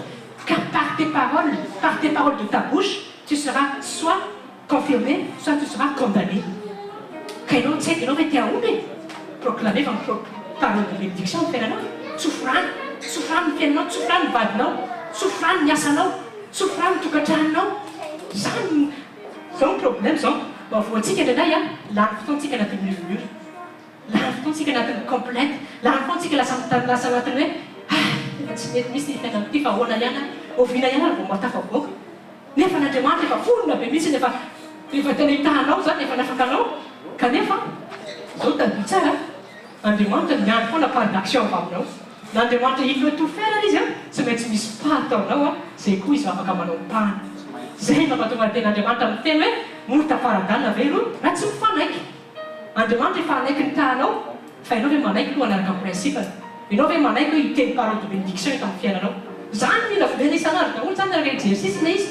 Mila atao zany rehefa tanteranao le principe rehetrarehetra eo za mitenao fa tsy takatra ny saina ny fitahin'Andriamanitra tonga amin'ny fiainanao. Satria Andriamanitra marina miteny. Mba anao fidèle tompoko amin'ny lalàn'Andriamanitra. Zay ny teneny ten'Andriamanitra hoe que cette parole de la loi ne s'éloigne pas de ta bouche. Ka exercice mety mbola tsy fanao aloha izy fa mokandroany tsofrany foana amin'ny fiainanao. Za dia tsy horesy za mihitsy amin'ity fiainana ity teneny. Araka. Za dia hanona andre Kristy tena miafaka eto amin'ny titany ity. Amen. Mizaka mbola tsy hitany zao tontolo zao mihitsy men'Andriamanitra anazy esprit zay anarany Jesosy. So dia avianao fa reheverigana izy. Ao Baiboly misy an'izany, tsy reheverigana. Tantaran'i Daniel, antsika tsara tantaran'i Daniel. Nisy fotoana amin'ny Daniel chapitre 2, tsy vakiantsika, noteo fotsiny Daniel chapitre 2, Daniel chapitre 2. Nisy fotoana nanofy ny mpanjaka Nabucodonosor. Namina rêve izy, tsy tantarako eto ilay rêve fa anjarantsika rehefa manao mamerimberina trano. Dia natsora daholo ny sage tao amin'ny royaume, magicien, ny astrologue, izay olona tena hoe manam-pahaizana zany tao amin'ny royaume.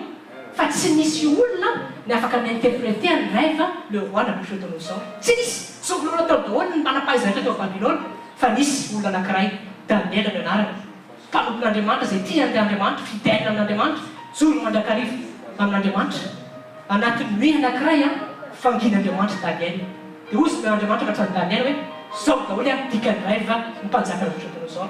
Tonga dia nitetahin'Andriamanitra tamin'ny Daniel daholo. Dia zao nafinaritra amin'ny tantara io.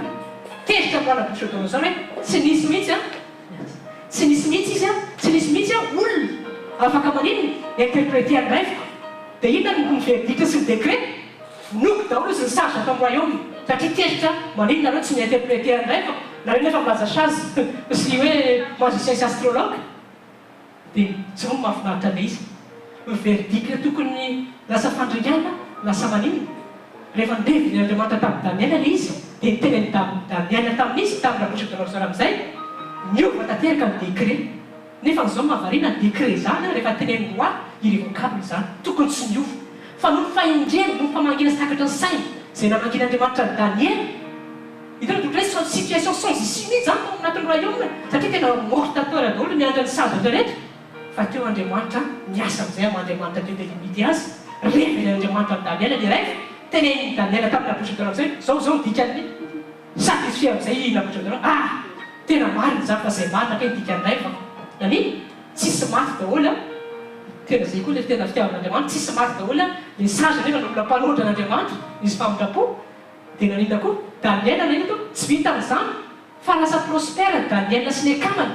Rehefa maki tsara tsika dia napetraka izy ao établir amin'ny province Babylone lasa intendant zany intendant zany ohatran'ny hoe premier ministre esclave olona déporté izy ireo avy any Jérusalem tonga tao Babylone fa izy ireo tahaka ny tantaran'i Joseph lasa tokoa manana ny toerana avolila izy ireo tao Babylone. Amen.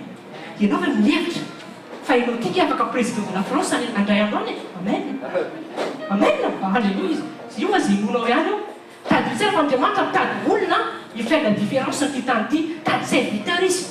Fa ny problème ianao hoe mba mino malaiko fitaovana zay zavatra ilay. Amen. Jereo tsara tantaran'ny Daniel. Dia ny Baiboly tsika rehefa maka Daniel tsara Daniel dia jereo tsara fa ny sagesse zay men'Andriamanitra hoy izy any Sadraka sy Mesaka sy Abednego sy Daniel dia sagesse 10 000 fois mieux que tous les sages de Babylone. Zany hoe fahaizana tena tsy hita vamomelona mihitsy. Zay sagesse zay tinoka maramen'i Jesosy fa volena ny fisainao zay amboana maramen'i Jesosy. Miavaka ianao tu vas faire la différence dia mbola veloko ihany hoe ianao dia olona hita idée tsy takatra ny saina mihitsy eto amin'ity zao tontolo zao ty idée tena tsara aomby manina apiaka izy zao tontolo zao satria fanan'Andriamanitra sy sagesse avy amin'Andriamanitra nomen'Andriamanitra anao androana anarana Jesosy. Zay sagesse zay tadio tsara efa ho anatinao e. Amen. Efa ho anatinao le izy fa androany tiako volena tiako conscient fotsiny ianao anatin'izay hoe misy potentiel goavana zay ao anatinao fa mitsika mandiarak'izay fiainana zay vokony tany zany dia zay foana atao miavaka androany je vais faire la différence aujourd'hui dans mon travail je vais être béni je vais être prospère ahita fity gaga dia gaga. Amen. Reny dia nao verimbehan'ny olona matoa izy ndraiky tsy mitranga koa lasa fahazahana fotsiny le izy fa say tena iainy tokoa le izy iainy hoe matoa Andriamanitra miteny tsy maintsy tanteraka tao amin'ny fiainana.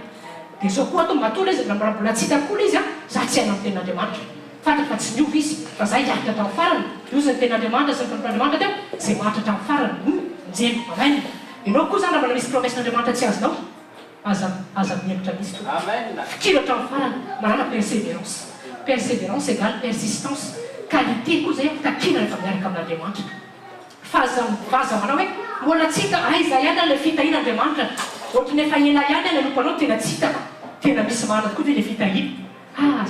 Ce genre de discours tena foany zay manomboka androany tsy fahafatan'Andriamanitra any tsy fahatokinan'Andriamanitra mbola mitenteny hatrany fa manara foana an'izay fois zay hoe hatramin'ny farany je m'accroche à la parole de Dieu parce que Dieu est vérité. Amen.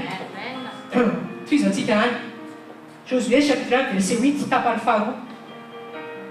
Médite cette parole jour et nuit. Alléluia. Anisan'ny clé à succès eto amin'ny fiainanao dia méditation parole de Dieu.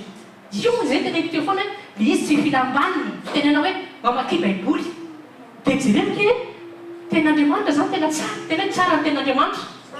Préciser mihitsy hoe jour et nuit tu dois méditer la parole de Dieu. Zany hoe ianao zany isan'andro zao fotsiny évaluer fotsiny degré famakianao Baiboly amin'ny fiainanao isan'andro. Oui, évaluer ianao hoe tena méditer ny ten'Andriamanitra io ihany isan'andro. Ianao hoe tena plongé amin'io le izy ke tsotra be en fait fanaovana bilan spirituel personnel hoe misy ten'Andriamanitra azy koa aiza aiza mifanatetarako amin'izay dia amin'ny fiainako andavanandro zay. Anao zao misy ten'Andriamanitra be dia be tsy haiko hoe inona nataonao hoe mahafinaritra anao fotsiny ve le izy sa anao anisan'ny olona ndraindraikitra anatanteraka an'ilay izy. Médite la parole jour et nuit zao zany ny olona kamo mamaky tenin'Andriamanitra hiainy tenin'Andriamanitra dia tsy aovo zany mihitsy. Amen. Oui. Tu dois vivre avec la parole. Tu dois être avec la parole. Ozy Jesosy hoe tsy mahavita inona raha tsy miaraka amiko. Zay tena hoe insister bakeo ny teny mianoto ny teny azakamo mamonjy sekoly fa rehetrarehetra ny développer ny fisainan'ny Kristy ao anatinao développer ny identité ao anatinao ary ny farany zany succès amin'ny fiainanao le izy. Anatin'ny Josué chapitre 8 io misy 3 points fa rehefa appliquenao ireo zavatra ireo le 3 points ireo mazava be ny tenin'Andriamanitra tu auras du succès dans toutes tes entreprises. Ho ambininy ianao izy amin'ny zavatra rehetra zay ataonao. Amen. Teneny lehibenao mazaka mitsolo mamaky Baiboly manomokandroany hoe amen. L'esprit de paresse koa miala androany anarana Jesosy. Tadio tsara fa l'esprit de paresse l'esprit avy amin'ny devoly ça t'empêche de faire beaucoup de choses. Ça t'empêche d'avancer vers Dieu. Fa empêcher ny devoly foa anao tsy hanaky tena satria mbola be zavatra be atao e na tsy mbola be asa be. Tadio tsara ozy ny ten'Andriamanitra cherchez d'abord le royaume de Dieu et toutes choses vous seront données par-dessus. Dikan'izay si tu fais de ta parole ta priorité, toutes toutes les bénédictions divines seront versées dans ta vie. Amen. Avant que tu lire ces versets, cherchez le royaume, c'est dit, cherchez en demande. Mais la demande, Dieu regarde la parole. Amen. Les femmes non, priorité non, fienne non. So, t'as tout ça, à 6, sur ça que la vie taille non. Amen. Si vous ça que nisa, ça tient ma ligne, ça tient. Et il faut que nous allons à la maison, ça va être une telle demande. Amen. C'est ça. On m'a quitté, mon méditation.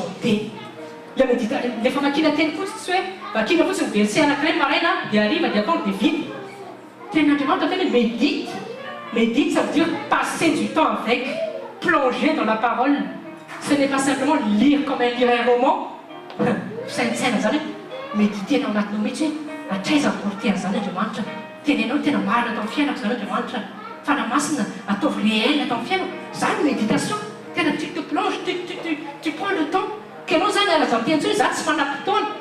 Nous sommes pas le plan de demande, c'est vrai. Si tu as ça, tu mets 24 heures sur 24 ton petit temps.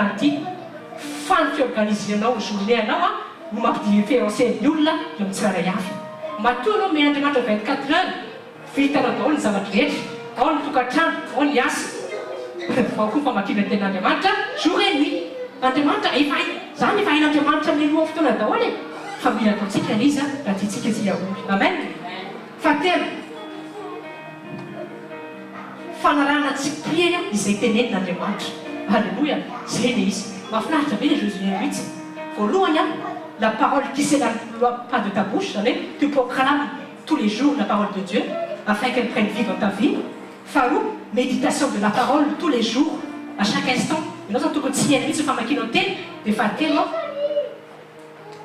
agir fidèlement selon la parole. Si discussion dit agir fidèlement. Et nous avons il débat en demande, Dieu, est-ce que tu dis c'est vraiment vrai? Si c'est comme ça, il dit, il va vrai, il va trouver. Takina non, j'oublie, il faut signer, et pas la faute. Amen. Afin que tout dans le fanamas de l'île, il était fait titre, fan le tout ça, le point d'acté, Josué, chapitre 1, verset 8. Amen. Tout y a un ticket. Ça va être les laquelle les apparaissent. Paraissent dans ma race spirituelle, dans le physique, dans le spirituel, c'est tout. Il faut les dévouer. Manino, tu as fait un homme à l'état de demande. What? Comme nous faisons la demande, c'est une demande, c'est non, à y entrer dans la demande. C'est-à-dire qu'il faut des voules, il faut y entrer dans la demande, c'est non, des wafak. C'est-à-dire que dans la demande, il y a un wafak en nul. Des styles de voules, là, des crayons bûches, on s'en fait des c'est pas mal, on fait la demande. Quand il y a une en présence de Dieu, c'est que la demande, les facteurs de joie, nous manons les temps pour dire. Nous manons ça. Nous manons ça, si c'est ça que dans le trajet, c'est le moment de nous voir comme ça, non? Rester à ce soir, nous avons fait la demande, mais c'est pas tu mets son papa à fond, dans des tiennes, dans des ilalosa, tu mets après tu as quand même demande. Si tu as poussé des comme ça, de mettre les fiannes, non, tu mets. Tu as sur la demande, tu es dépendant de Dieu dans tout ce que tu fais. Si tu es fidèle dans les petites choses, tu seras fidèle dans les grandes choses. Tu as du fond des avantages. Parce que il y a une demande, il y a les familles savent la paix, les enfants. Enfin non. Dans des tiens, tu vas venir, tu vas payer ton demande. Oui. Dans des tiens, tu sais, à l'ouvre, là, la combattre 6 accidents. PDB, une fille 1000 morts, en France, 3000 morts, ils savent la PDB. Famille, non, c'est pas ça, c'est une histoire de demande, c'est une zéro, tout le monde dit non. Faire de l'étiquette conscience des avantages, c'est le moment où il y a une sorte de fond, mais il y a une demande de fond dans la vie. Ainsi que ça, le fier à la demande, le fier à la demande, c'est un fier au jour le jour, fier à la pratique. C'est une religion, c'est une doctrine, la paix de l'écoute, c'est un débat et la paix. Parce que peut-être ma pire fier à l'homme, il transforme les fier à l'homme, surtout, à Paoumia, nous allons mettre tout le monde de Jésus. Amen. Proverbe chapitre 12, verset 14. Glória a Jesus. Proverbe chapitre 12, verset 14. Glória a Jesus. Alléluia. Pour la Rexaka, Favayana, glória a Jesus. Un homme sera rassasié de bien par le fruit de sa bouche. Alléluia. Un homme aussi sera rassasié de bien par le fruit de sa bouche. Et il tenait clair. Il faut une prospérité à l'homme, faire la foi, il y a une télé, afin de ne pas avoir. et il sera récompensé selon l'œuvre de ses mains. Amen. Io faharoa tiako azavana kely hoe inao koa tompoka mila mavitrika ianao mila miasa ianao. Fa be dia be manko ny kristiana koa ndray manasa kamo fa tsy manam-pinoana. Misy mihevitra hoe rehefa zanak'Andriamanitra je vais croiser les bras, je vais attendre au bord du lit et les bénédictions vont se déverser du ciel comme ça. Tadiny tsara fa Andriamanitra tsy miara-miasa miaraka amin'olona paresseux. Amen. Misy para tsy maintsy ataonao foana anatin'ilay izy, misy action tsy maintsy ataonao fa tsy finoana bikaneny fa akamoana. Ta foi sera authentifiée par le travail de tes mains. Amen. Any amin'ny Jakoba misy an'izany. Finoana tsy arakasa ho izy dia maty. Amen. Ianao zany mino fatain'Andriamanitra fa miasanao.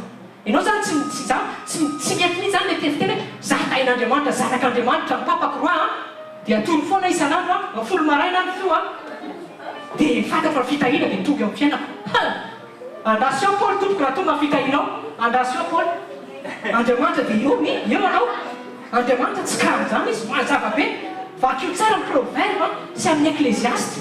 Zay zao exercice kely, proverbe sy ny ecclésiaste. Fa amin'ny resaka verset momba ny paresse be dia be Andriamanitra. Tena raha amina dizaine na vingtaine resaka paresse fotsiny. Hoe grave misy ny paresse, pauvreté ny paresse. Tonga ny olona pauvre dia paresse izy. Nefa ny paresse voalohany indrindra miainga amin'ny spirituel. Any efisainao misy ny paresseux. Ninina hoe paresse mbola mahazo antsika androany tapahako zareo karan'i Jesosy. Ary tapahako zareo tao ny fiainako maran'i Jesosy. Amen. Fizinantsika any anaran'i Jesosy. Tenenina ianao mandray tsara ve tsika androany. Dia valio izy. Amen. Aka verset ihany tsika. Ecclésiaste indray analentsika androany. Zao. Ecclésiaste chapitre 10 verset 18.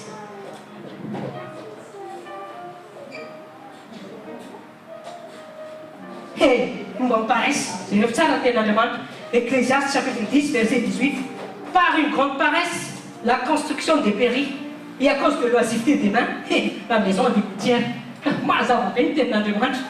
Par une grande paresse aussi la construction dépérit. Zany hoe rehefa paresseux zany ianao dia raha potika ny tranonao dia io anao tsy haika andraikitra fe mino fa Andriamanitra par un grand miracle il va reboucher les tafotran tena invention Paul tompoko. Satria ianao zany hoe mino miracle Andriamanitra mifagagana tokonao dia hoe mino fa izy surnaturel tonga dia hoentin'ny fanamasina any ny tafotrano dia reboucher. Zany ny tenin'Andriamanitra. À cause de l'oisiveté, c'est le tsara, la maison a des gouttières. Oisiveté égale la paresse mitovy ihany amin'ny teny frantsay. Ianao zany rehefa oisif, rehefa kamo, rehefa paresseux potika ny tranonao. Ianao rehefa kamo amin'ny asanao, rehefa kamo ianao amin'ny asanao, ianao zao mety miasa, za miteny anao aza kamo ianao amin'ny asanao. Tena atao be excellent zavatra zay ataonao. Io efa ampianariko ny zavatra io. Tsy hoe manana asa dia ataokitaoko fotsiny ihany io fa j'attends tout ce qui m'intéresse, c'est mon salaire à la fin du mois. Esprit de pauvreté là zany fisainanao. Fa quand tu travailles, fais les choses excellemment. Ça dit, tu sers le Dieu de l'excellence. Amen.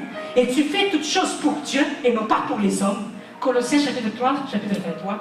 Fataovy ny zavatra rehetra ho an'Andriamanitra. Ny olona tena pauvre mihitsy hoe manana asa dia tsy atsatoka izay andrasiko ny fin du mois fa miintéressé anahy dia karamako ianao andaoko ny facture asianako loisir dia ataokitaoko ihany fotsiny ny asako fa sans que je m'implique. Tany tsy zay toetsainy zay tompoko asoa. Manana ianao esprit de pionnier hoe matoa Andriamanitra nampiasa dia je vais faire mon mieux mba tena excellent foana ny zavatra ataoko. Ataonao izy voalohany indrindra ho an'Andriamanitra. Za miteny anao fa rehefa manao an'izay anao faly Andriamanitra, faly ny mpampiasa anao dia inona nefa tombotsoana mahazo promotion anao. Satria hita ny zavatra hitanao. Ce que tu moissènes, tu moissonneras toujours. Amen. Io marina ho an'ny mpino ho an'ny spino nanana spirituel. Ce que tu sèmes, tu moissonneras toujours. Amen. Na ho an'ny spino nanana universel namen'Andriamanitra. Na ho an'izao tontolo izao tsy man'Andriamanitra, miseme izy ireo, miasa izy ireo, mahomby izy ireo. Zay no mahatonga ireny olona ny kapitaly ireny tsika mahafinaritra ireny jereo. Tena mahita idéa zareo mahafinaritra. Satria miketrika izy miasa izy tsy hoe croiser les bras izy dia miandry hitahiny. Fa miketrika izy ohatra izy ohatra hoe misy domaine anankiray zao dia se donner la peine mihitsy izy nanao asa tsara, namaky boky izy, se documenté izy. Izy tsy manan'Andriamanitra fa il s'est donné à fond dia aveo nanino mandeha le amin'izy naomby le izy. Zanak'Andriamanitra tsika tokony mihoatra lavitra amin'ireny esprit de Christ sika fa indraindray tia ny tena mampalahelo ny olo zao tontolo zao tsy manana an'Andriamanitra fa manana izay esprit de diligence zay izy mavitrika impliqué izy fa ny zanak'Andriamanitra manana izy présence de Dieu fa kamo dia lasa tsy tanteraka mihitsy le prospérité satria niany izy hoe tonga fotsiny fitahina irotsaka avy any an-danitra en croisant les bras comme ça fa manana ao bien sûr c'est la présence de Dieu qui fait la différence zay kosa aloha atao ka zanak'Andriamanitra tsy maintsy mahomby important be zay fa ny part d'action anao kosa ianao miasa amin'ny toerana zay misy anao amen ianao zany amin'ny domaine zay misy anao mba mavitrika ianao io tsy haiko hoe ina ny asantsika tsirairay avy eo fa mba atao tsara zay le izy aza atao hoe fiteny gaso tena ratsy mihitsy atao gaboraraka inona ty fo mafiteny gaboraraka ho Dieu de l'excellence ny servir mba hoana anao zavatra gaboraraka zany teny zany tena finary fanamasina antsika fa tsy izy zany androany tena misy parole tena vonona mihitsy atao bavantsika rahameny Jesosy tsy gaboraraka zany na hoe rehefa maheno koa mampalahelo be mihitsy hoe vita gasy zany zavatra zany rehefa vita gasy zany dia sagadio c'est quelque chose de mauvais satria naniny mora simba mora potika jereo ke le réputation an'le izy satria maniny satria malagasy mihitsy manle fisaina mihitsy ny pauvre tsy mahafantatra izy l'identitény ary zay zavatra eny tokoa isa zany mila déliena spirituellement ary mila koa ampahafantarina ny olona tenenina kekinao zay mba mahatonga antsika miandra anatin'ny sekoly hoe amen volena mihitsy ny intelligence en Christ pensée du Christ ao anatsika foazina mihitsy ny identité antsika satria mampanahy be no vita gasy hitana metaka na ty koa tena zavatra tsy tiako mihitsy hoe ndao ifampione dia tara le olona matety hoe tsy hita fa fotoan-gasy fa maninona fotoan-gasy tsy fotoan'Andriamanitra dia le olona zany tara 30 minutes tena mampanahy be zany zavatra zany mba ianao rehefa manao rendez-vous amin'olona tompo anomboka androany mba tonga raha-potoana foana anaran'ny Jesosy amin'izay tena mainy zany anaran'i Jesosy fa manitsika indray manao gaboraraka tsika tena zany zavatra zany tena mila ampianarina zany satria tsy mahomby zany zavatra zany avy amin'ny devoly zany ary tapatapahana zany esprit zany anaran'ny Jesosy ary ampianariny afaka olo eto mba masika mba mizara koa amin'ny afitry mbola be deabe ny olona tsy mahafantatra amin'izany be deabe ny olona mbola misy voalina na fisainana mbo deabe ny olona mbola anjapainy devoly anatao fomba fisainana tahaka izao Andriamanitra rehefa hitanao tsy tara zany mihitsy ianao zanak'Andriamanitra mahita rehefa manao fotoana ny olona dia tara hoe fotoan-gasy tena c'est pas possible ça anomboka anao za mahita fiovana amin'ny fiainanao ary inona fotoana hitrihanao na niasanao zany na fanatry Andriamanitra tonga raha-potoananao androanana Jesosy Kristy amen satria izy zao tsy ampitsara Andriamanitra tsy tara zany mihitsy rehefa hipeninanao izy dia ianao rehefa miteny taillons Andriamanitra dia verse sur moi toutes tes bénédictions nefa zavatra raha-krainy takian'Andriamanitra voalohany aminao ponctualité dia ianao tsy fidèle akory dia ahoana ianao ary mihevitra hoe miantso ianao ozy ny mpanapon'Andriamanitra dia tongava 15 heures d'intercession matoa zany zavatra tenaina zavatra ilainy zany dia misy zavatra ambady misy zavatra spirituel ambadika reny jerena ny obéissance anao jerena traiza koa mietahitanao jerena traiza misoafo anao hitady an'Andriamanitra fantakina aminao obéissance tenena ndraiky hoe obéissance hoe amen za matoko androany misy zavatra tena miovy amin'ny fiainanao anaraka an'i Jesosy amen ka androany aza kamokamo tsy mitoko manao zavatra atao excellent zavatra ataonao ninina zavatra ataonao dia ataovy te hoe ataon'Andriamanitra dia ataovy tsara foana amen voilà maky verset ihany tsika momba zay pareil zay en proverbe ihany proverbe chapitre 12 verset 11 ahafantarantsika tsara miaraka amin'Andriamanitra tena mila mandroso fa tsy mipetrapetraka amen proverbe chapitre 12 verset 11 dia noteo tsara verset Proverbe chapitre 12 verset 11 Alléluia amin'anaran'i Jesosy celui qui laboure sa terre sera rassasié de pain teny Andriamanitra tsy miteny hoe celui qui croisera ses bras sera rassasié de pain mais celui qui court après les personnes futiles est dépourvu d'intelligence amen zay miasa ozy izy zay mijinja ny taniny ihany no mahazo vokatra ny agriculteur zany mba tia olo bien sûr lalàna io lalàna universel io ary valable daholo io na ho an'ny croyant na tsy ny croyant rehefa misemer anao zavatra anankiray tsy maintsy hijijanao io ary io na zavatra tsara na zavatra ratsy marina foana io satria lalàna mipetraka-Andriamanitra tenenina ngenao za mila mandroso hoe amen io any proverbe chapitre 12 verset 24 ao amin'ny proverbe chapitre 12 io any zay refa tsara ty proverbe chapitre 12 verset 24 proverbe chapitre 12 verset 24 la main des diligents dominera mais le paresseux sera soumis amen ny olona diligent égale ny olona mavitrika dia ahoana ozy izy ny olona diligence olona mpanapaka amen. Fa ny olona paresseux izy a solifeo eo ambanin'ny olona ianao zany aza jereo am'izay ny fiainanao jereo niveau fiainanao aiza ny tena misy anao mpanapaka avenao a sa somi dia jery tsara fa misy a fampiasana paresse le izy tanao tsara ny olona diligent ianao zany rehefa tena mavitrika amin'ny zavazay ataonao rehetra tsisy dinika eo sitratiko am'izay fa tsy maintsy any ambony ianao amen tsy maintsy any ambony anao tsy maintsy ho mpanapaka ianao fa ianao raha paresseux ianao le ililiky olona ianao tsy lainy olona mihitsy fa le ililikilikely foana tahaka ny lazara le lazara mantra andriamanitra miteny fa mila ianao diligent mila ianao impliqué mila ianao rigoureux izy daholo zany adjectif zany mila ianao excellent mila ianao amin'ny zavatra zay ataonao rehetra amen fa tsy hoe grabraraka hoe vita malagasy hoe tsisy tsolo zany amin'nara jesosy ary tinokoa fa amin'nara jesosy miova am'saina malagasy amin'nara jesosy satria misy koa mpanokon'andriamanitra afaka hipitana zany lesin'zany ho an'ny malagasy rehetra amen fizantsika ny ten'andriamanitra verset 25 any io proverbe chapitre 12 io any mbola momba miparesa ihany proverbe chapitre 12 verset 27 amin'ny anaran'ny jesosy le paresseux ne retire pas ce qu'il a chassé mais la substance de l'homme diligent est précieuse amen mazava be ny ten'andriamanitra mazava be ny ten'andriamanitra zay ny teneniko aminao hoe amin'ny proverbe sy ecclésiaste io au fait tena resaka fiainana vie de tous les jours zay meny fanamasana Salomon dia en expérience en fiainana izaray ao anatin'ny proverbe sy ny ecclésiaste fa akeo foana ny proverbe sy ecclésiaste fa hitana zavatra fahendrena be lehibe zay men'andriamanitra ao anatin'ny Salomon resaka vie de tous les jours ohatrany izy ary resaka fombiazana resaka succès eo amin'ny fiainantsika tsirairay avy amen toy ihany fihinan'ny fampianarantsika anaran' Jesosy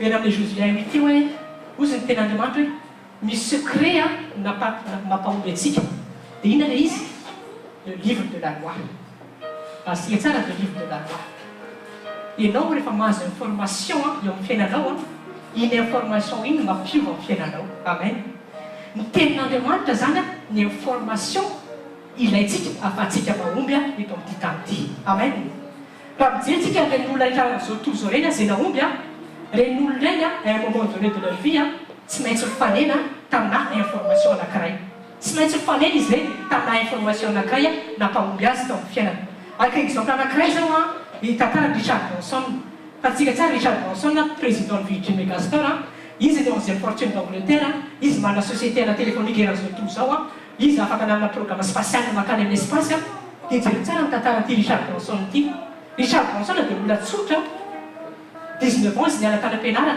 zany hoe tsy nanao bac après un bac izy dia niala dia ino izy nareo niasana tsy tan'izay nataony fa mivarotra gazety izy fondeur de journaux fa tsy manao étude supérieure Richard Branson fa nisy fotoana izy namaky boky zao ny titre an'ilay boky small izy lojifolona dia nisy information hita tao anatin'izay bokin'izay nanokatra amin'ny masom-panahana dia zay idée tao anatin'izay boky zay nampahomby azy nafana ny créance d'entreprise rehetrarehetra zay misy zay fantatsika eran-tany zao information anankiray hita tao anatin'izay boky zay nanokatra amin'ny masom-panahana nampiova azy amen exemple faharoa Jesse Owens tamin'ny 1936 zany athlète américain tena nalaza be zany tamin'ny androny nanao saut longueur 100 mètres sy 200 mètres tena naolo be tamin'izany fotoana zany dia ozy izy tamin'ny entraîneur hoe za izy teo star zany hoe za zany teo voalohany amin'ny domaine misy dia tsotra ny phrase teny amin'ny entraîneur ny Jesse Owens hoe raha teo omby ianao izy raha teo voalohany amin'ny zavatra rehetra dia point anakefy raha nyteneniko aminao manana détermination détermination zavatra zay hitanao manana persévérance manana discipline dia manana dévouement reo mo reo fotsiny reo mo reo efatra ny teny amin'ny entraîneur Jesse Owens ozy Jesse Owens azoko zay nampiarana le izy mandraky tiany androany mbola tantarana koa natantarany Jesse Owens izy dia tena olona sady naza 100 mètres 200 mètres saut longueur tamin'ny 1936 ianao zany rehefa mahazo information anankiray dia iny mampiova amin'ny fiainanao amen ny information tsika tompoka tenin'andriamanitra amen succès tsika tsy tadavina ny amin'izareo mety zavatra hita tanaty boky mety zavatra mbola ketrehana maro samihafa fa ny antsika efa délivren'andriamanitra anaty baiboly amen ozy ny ten'andriamanitra succès amin'ny fiainanao dia livre de la loi inona zany ny instruction na information tokony ianao ahafahanao mahomby tenin'andriamanitra avereny teneny zao hoe tenin'andriamanitra no mampahomby ahy raha Jesosy amen ka zao tsongolo daholo le fiain'ireo-panompon'andriamanitra zay naomby rehetra atao anatin'ny baiboly io dinio ny toepony zay kena méditation parole de Dieu dinio ny attitudeny ahoana ny fiarahany miaraka amin'andriamanitra jereo ny fidélité amin'ny anaran'andriamanitra inona ny zavatra ny eretana le mbola tsy hitana ny promesse amin'andriamanitra azy jamais izyzareo hoe niemika izy fa natokatra amin'ny farana izy dia naomby amen reste tsara ty phrase ty ianao rehefa manana information va amin'ny ten'andriamanitra dia iny mampidistingue anao dia iny mampatransforme anao information mitondra ny distinction olona se distingue zany tena olona miavaka zany eto amin'ity tanty misy zavatra tsy anana mihafa nefa anananao amen fa mila aloha izy miainga ao anatin'ny tenin'andriamanitra succès rena zay tokony ilainao zany dia anatin'ny tenin'andriamanitra GPS nao ty tenin'andriamanitra ity tableau de bordnao ty tenin'andriamanitra ity guide anao ty tenin'andriamanitra ity dia jereo daholo fiainan'ny olona prospère atao dia ianao hoe miteny fa afaka nataon'andriamanitra tamin'ny mpanompoly tamin'izany fa izy tsy afaka ataony aminao afaka ataony tompo satria manino andriamanitra manino ozy ny tenin'andriamanitra misy ozy il ne fait pas d'acception de personne zany hoe tiany daholo ny zanany rehetra hitanao ny importance tenin'andriamanitra zavatra information goavana be ke milevely ambany ty baiboly io e fa ndray ndraiky izy mpio anatin'ny bahia fotsy ozy ny mpanompon'andriamanitra zay dia sasany efa fely vovoka dia mba mahafantatry ny olona fa io ny tena succès eto amin'ity fiainan'ity ary tsy hoe succès eto amin'ity fiainan'ity ihany fa azony fiainana mandrakizay azony fanasitranana azony fanafanana azony zay tena tokony ilainy rehetra fa mbany no andramina ny tena fidèle amin'ny tenin'andriamanitra amen ka vakio tokony tenin'andriamanitra mba fidèle ianao am'izay zavatra zay atao am'izay dia manino miasa amin'ny fiainanao andriamanitra amen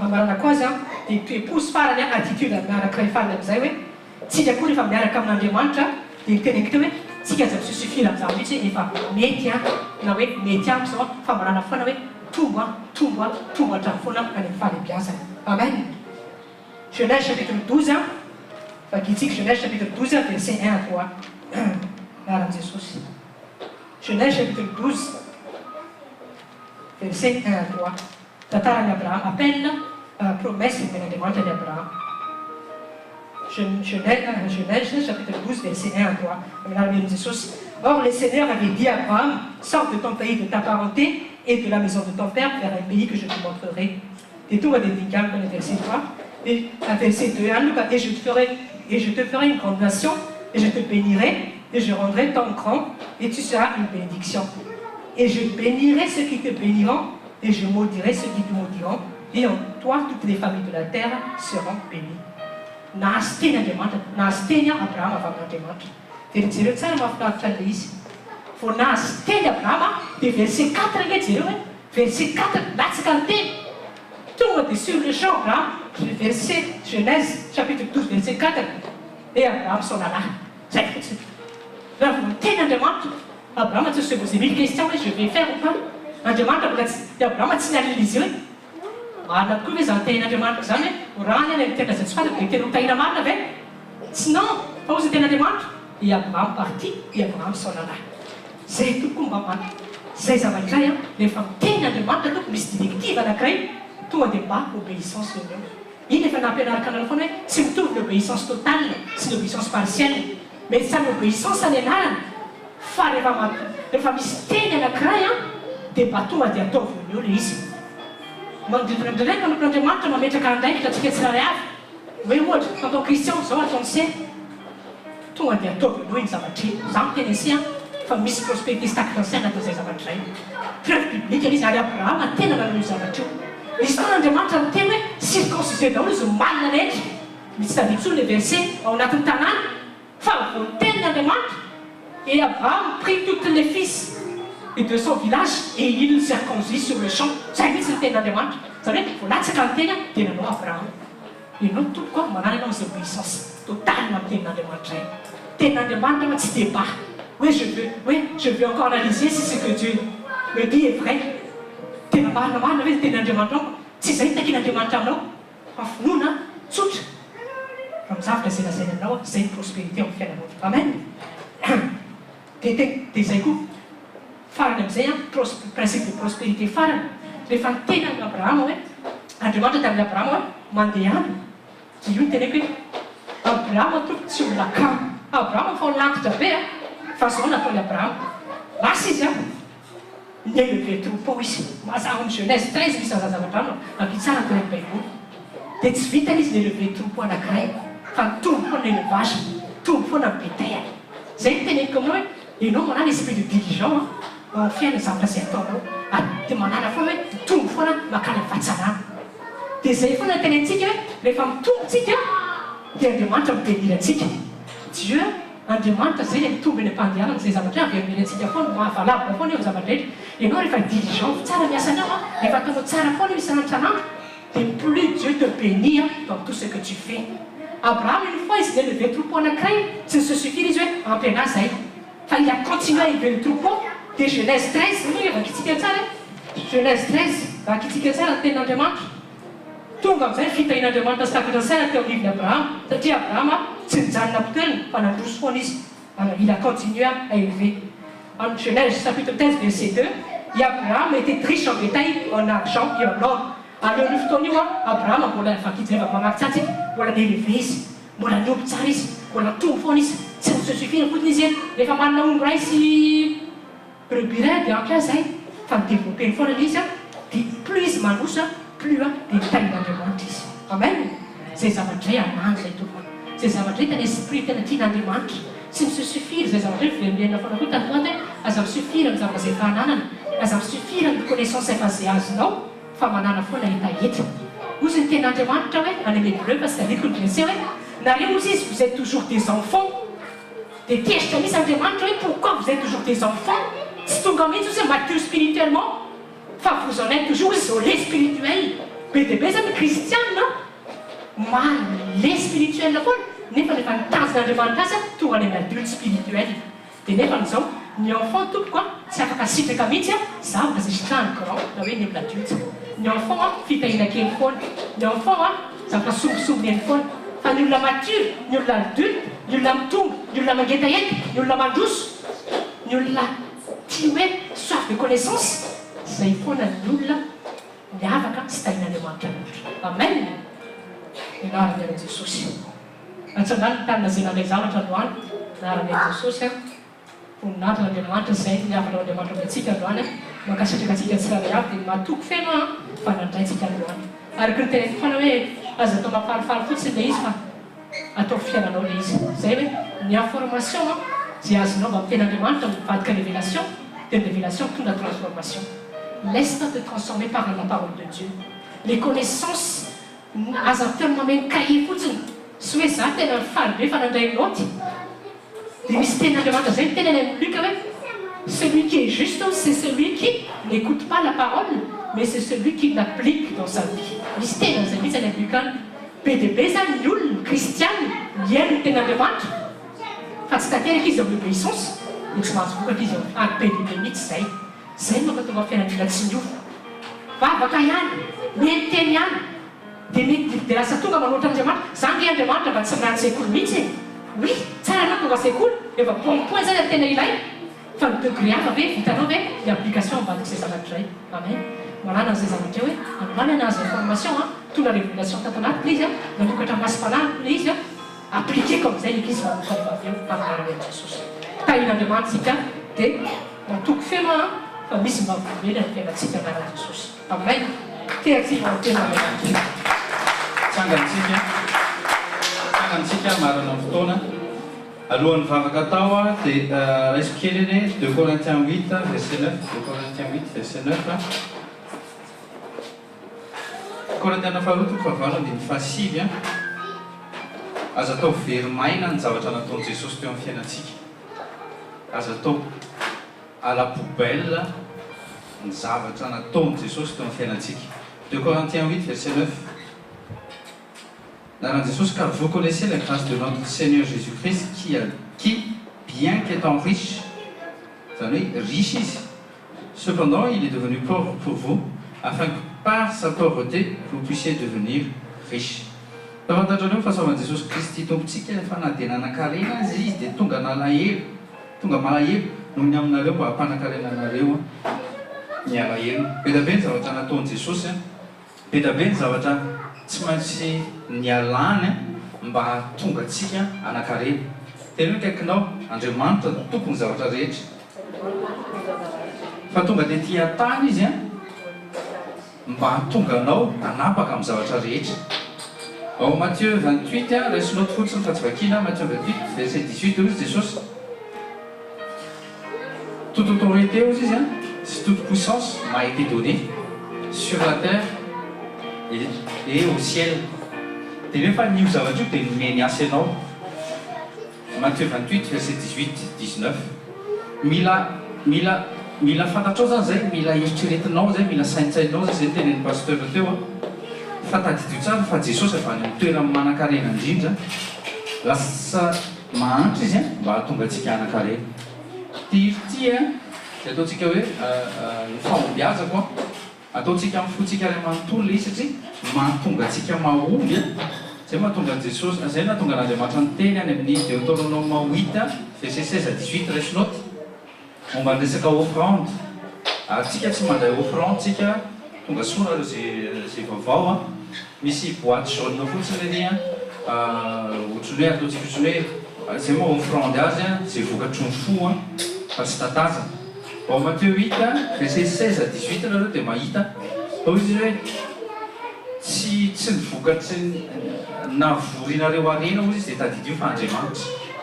Dia izy izy mpanao salamo 103 ihany koa hoe izy mamafanerika rehetra izy manasitrana ary izy miazona ny antsika tsy andavaka ny saoran'i Jehovah ny fanahiko. Ao anatin'ity fahombiazana ireo hoe fahombiazana ity dia hisaotra an'Andriamanitra tsika noho ny fahombiazantsika tena kaikinao mahaiza misaotra sy makasitraka. Ianao hoe ny tonga ohatr'izao dia noho ny bonté noho ny miséricorde de Dieu. Dikan'izay aza mieritreritra mihitsy satria zany hiezaka be satria zany anatra be. Nahita olona tena prof teny amin'ny université fa voadona ny lohany dia aveo izy tratran'ny surmenage fa tonga dia ohatran'olona ambany Joshua no fahaizana tsisy zavatra hainy na 1 plus 1 tsisy dikany. Tena kaikinao ny zavatra nianaranao tany am-pianarana ohatrao dia mampitapy atao vita ohatrao dia mampitapy ka ianao aza mieritreritra ny tenanao mihitsy hoe zako dia manana karama be ohatr'izao satria zany anatra be. Isaorany Jesosy zany. Dia ny antony anaovantsika offrande sy anaovantsika an'ireny dimy indray ny s'attacher lasa devenu actionnaire Andriamanitra ao anatin'ilay izy dia rehefa actionnaire izy tsy avela mirodana zany ny businessanao. C'est simple. Ka dikan'izay soyez toujours rattaché à Dieu na amin'ny asanao zany na amin'ny ara-bolanao zany tonga dia tsorona mihitsy ny amin'ny zavatra rehetra ataonao na amin'ny fotoana rattachez-vous à Christ. Ataontsika miaraka le hira akipio masonao na tsy hainao izy dia mivavaha fotsiny dia soyez juste reconnaissant fotsiny.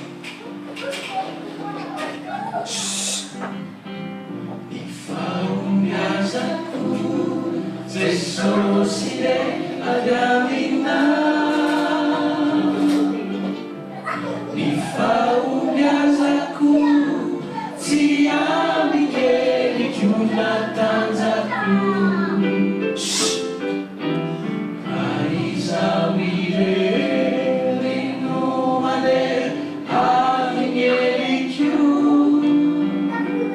fakiriana no mandreraka ny aiko.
tsisy zavatra vana tsisy zavatra vita raha tsy miaraka aminao ianao no nanivozanay hery ahafahanay ahafahanay nanambona reny ka omenay Jesosy Kristy tompo izay sahazy izay tokony omenanao mihoatra azy Jesosy Kristy tompo satria no fitiavanao no natozao anay no fahasoavanao no natozao anay Fahombiazako Jesosy re any aminao sakafo fonao dia soyez reconnaissant fahombiazako tsy aminao tadidio fa satana dia ikendriny hafaty anao izy ao anatin'ny fahalemena ikendrinao izy ao ambany zioka amin'ny foana fa ny fahombiazanao dia no Jesosy no ny anarana no ny herin'ny fanahizy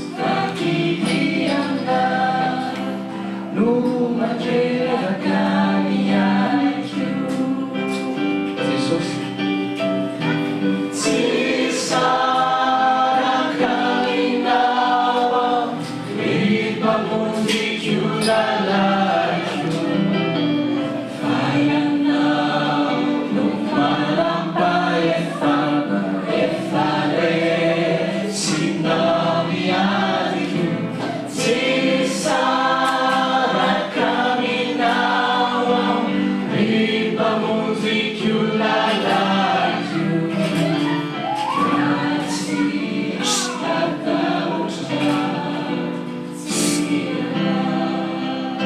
stop tsy saraka minao ny mpamondriko lalaiko fa ianao no manam-pahefana efa resinao miariko tsy saraka minao ny mpamondriko lalaiko ratsy ataotra tsy atsangano tananao dia vavatsika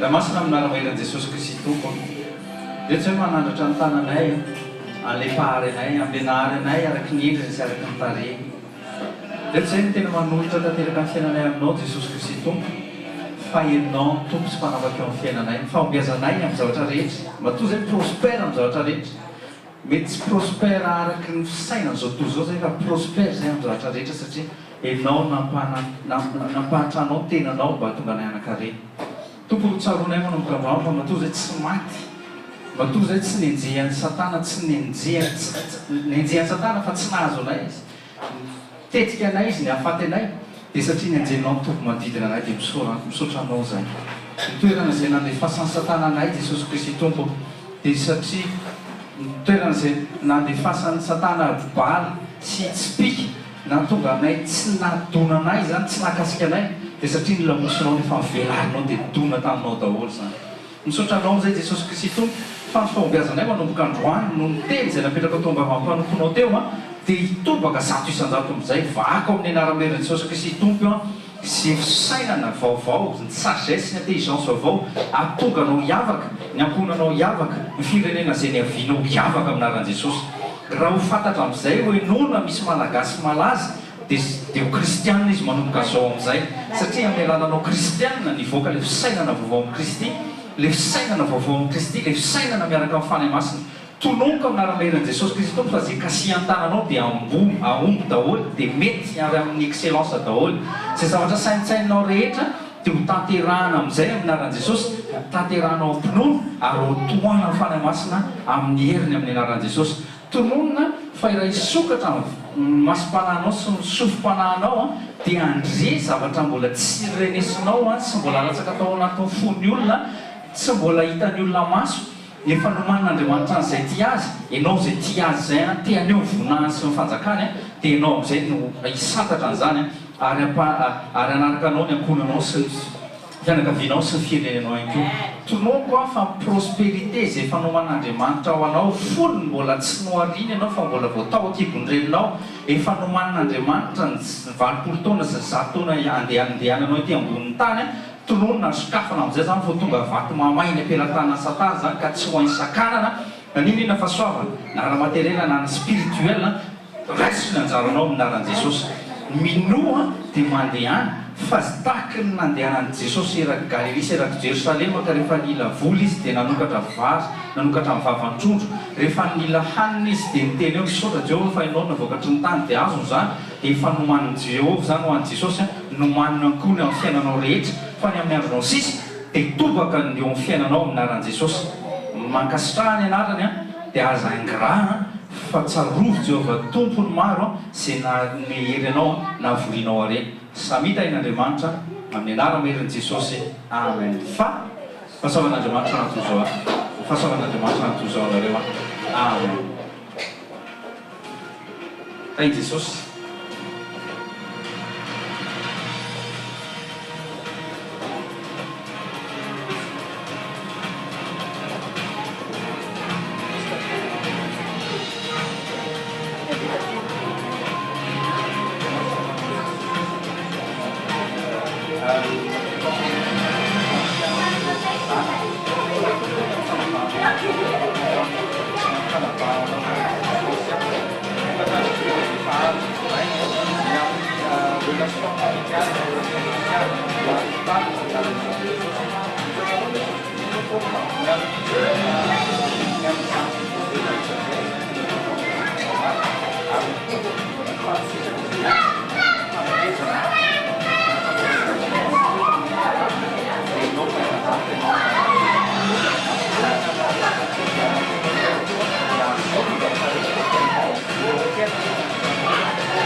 Les enfants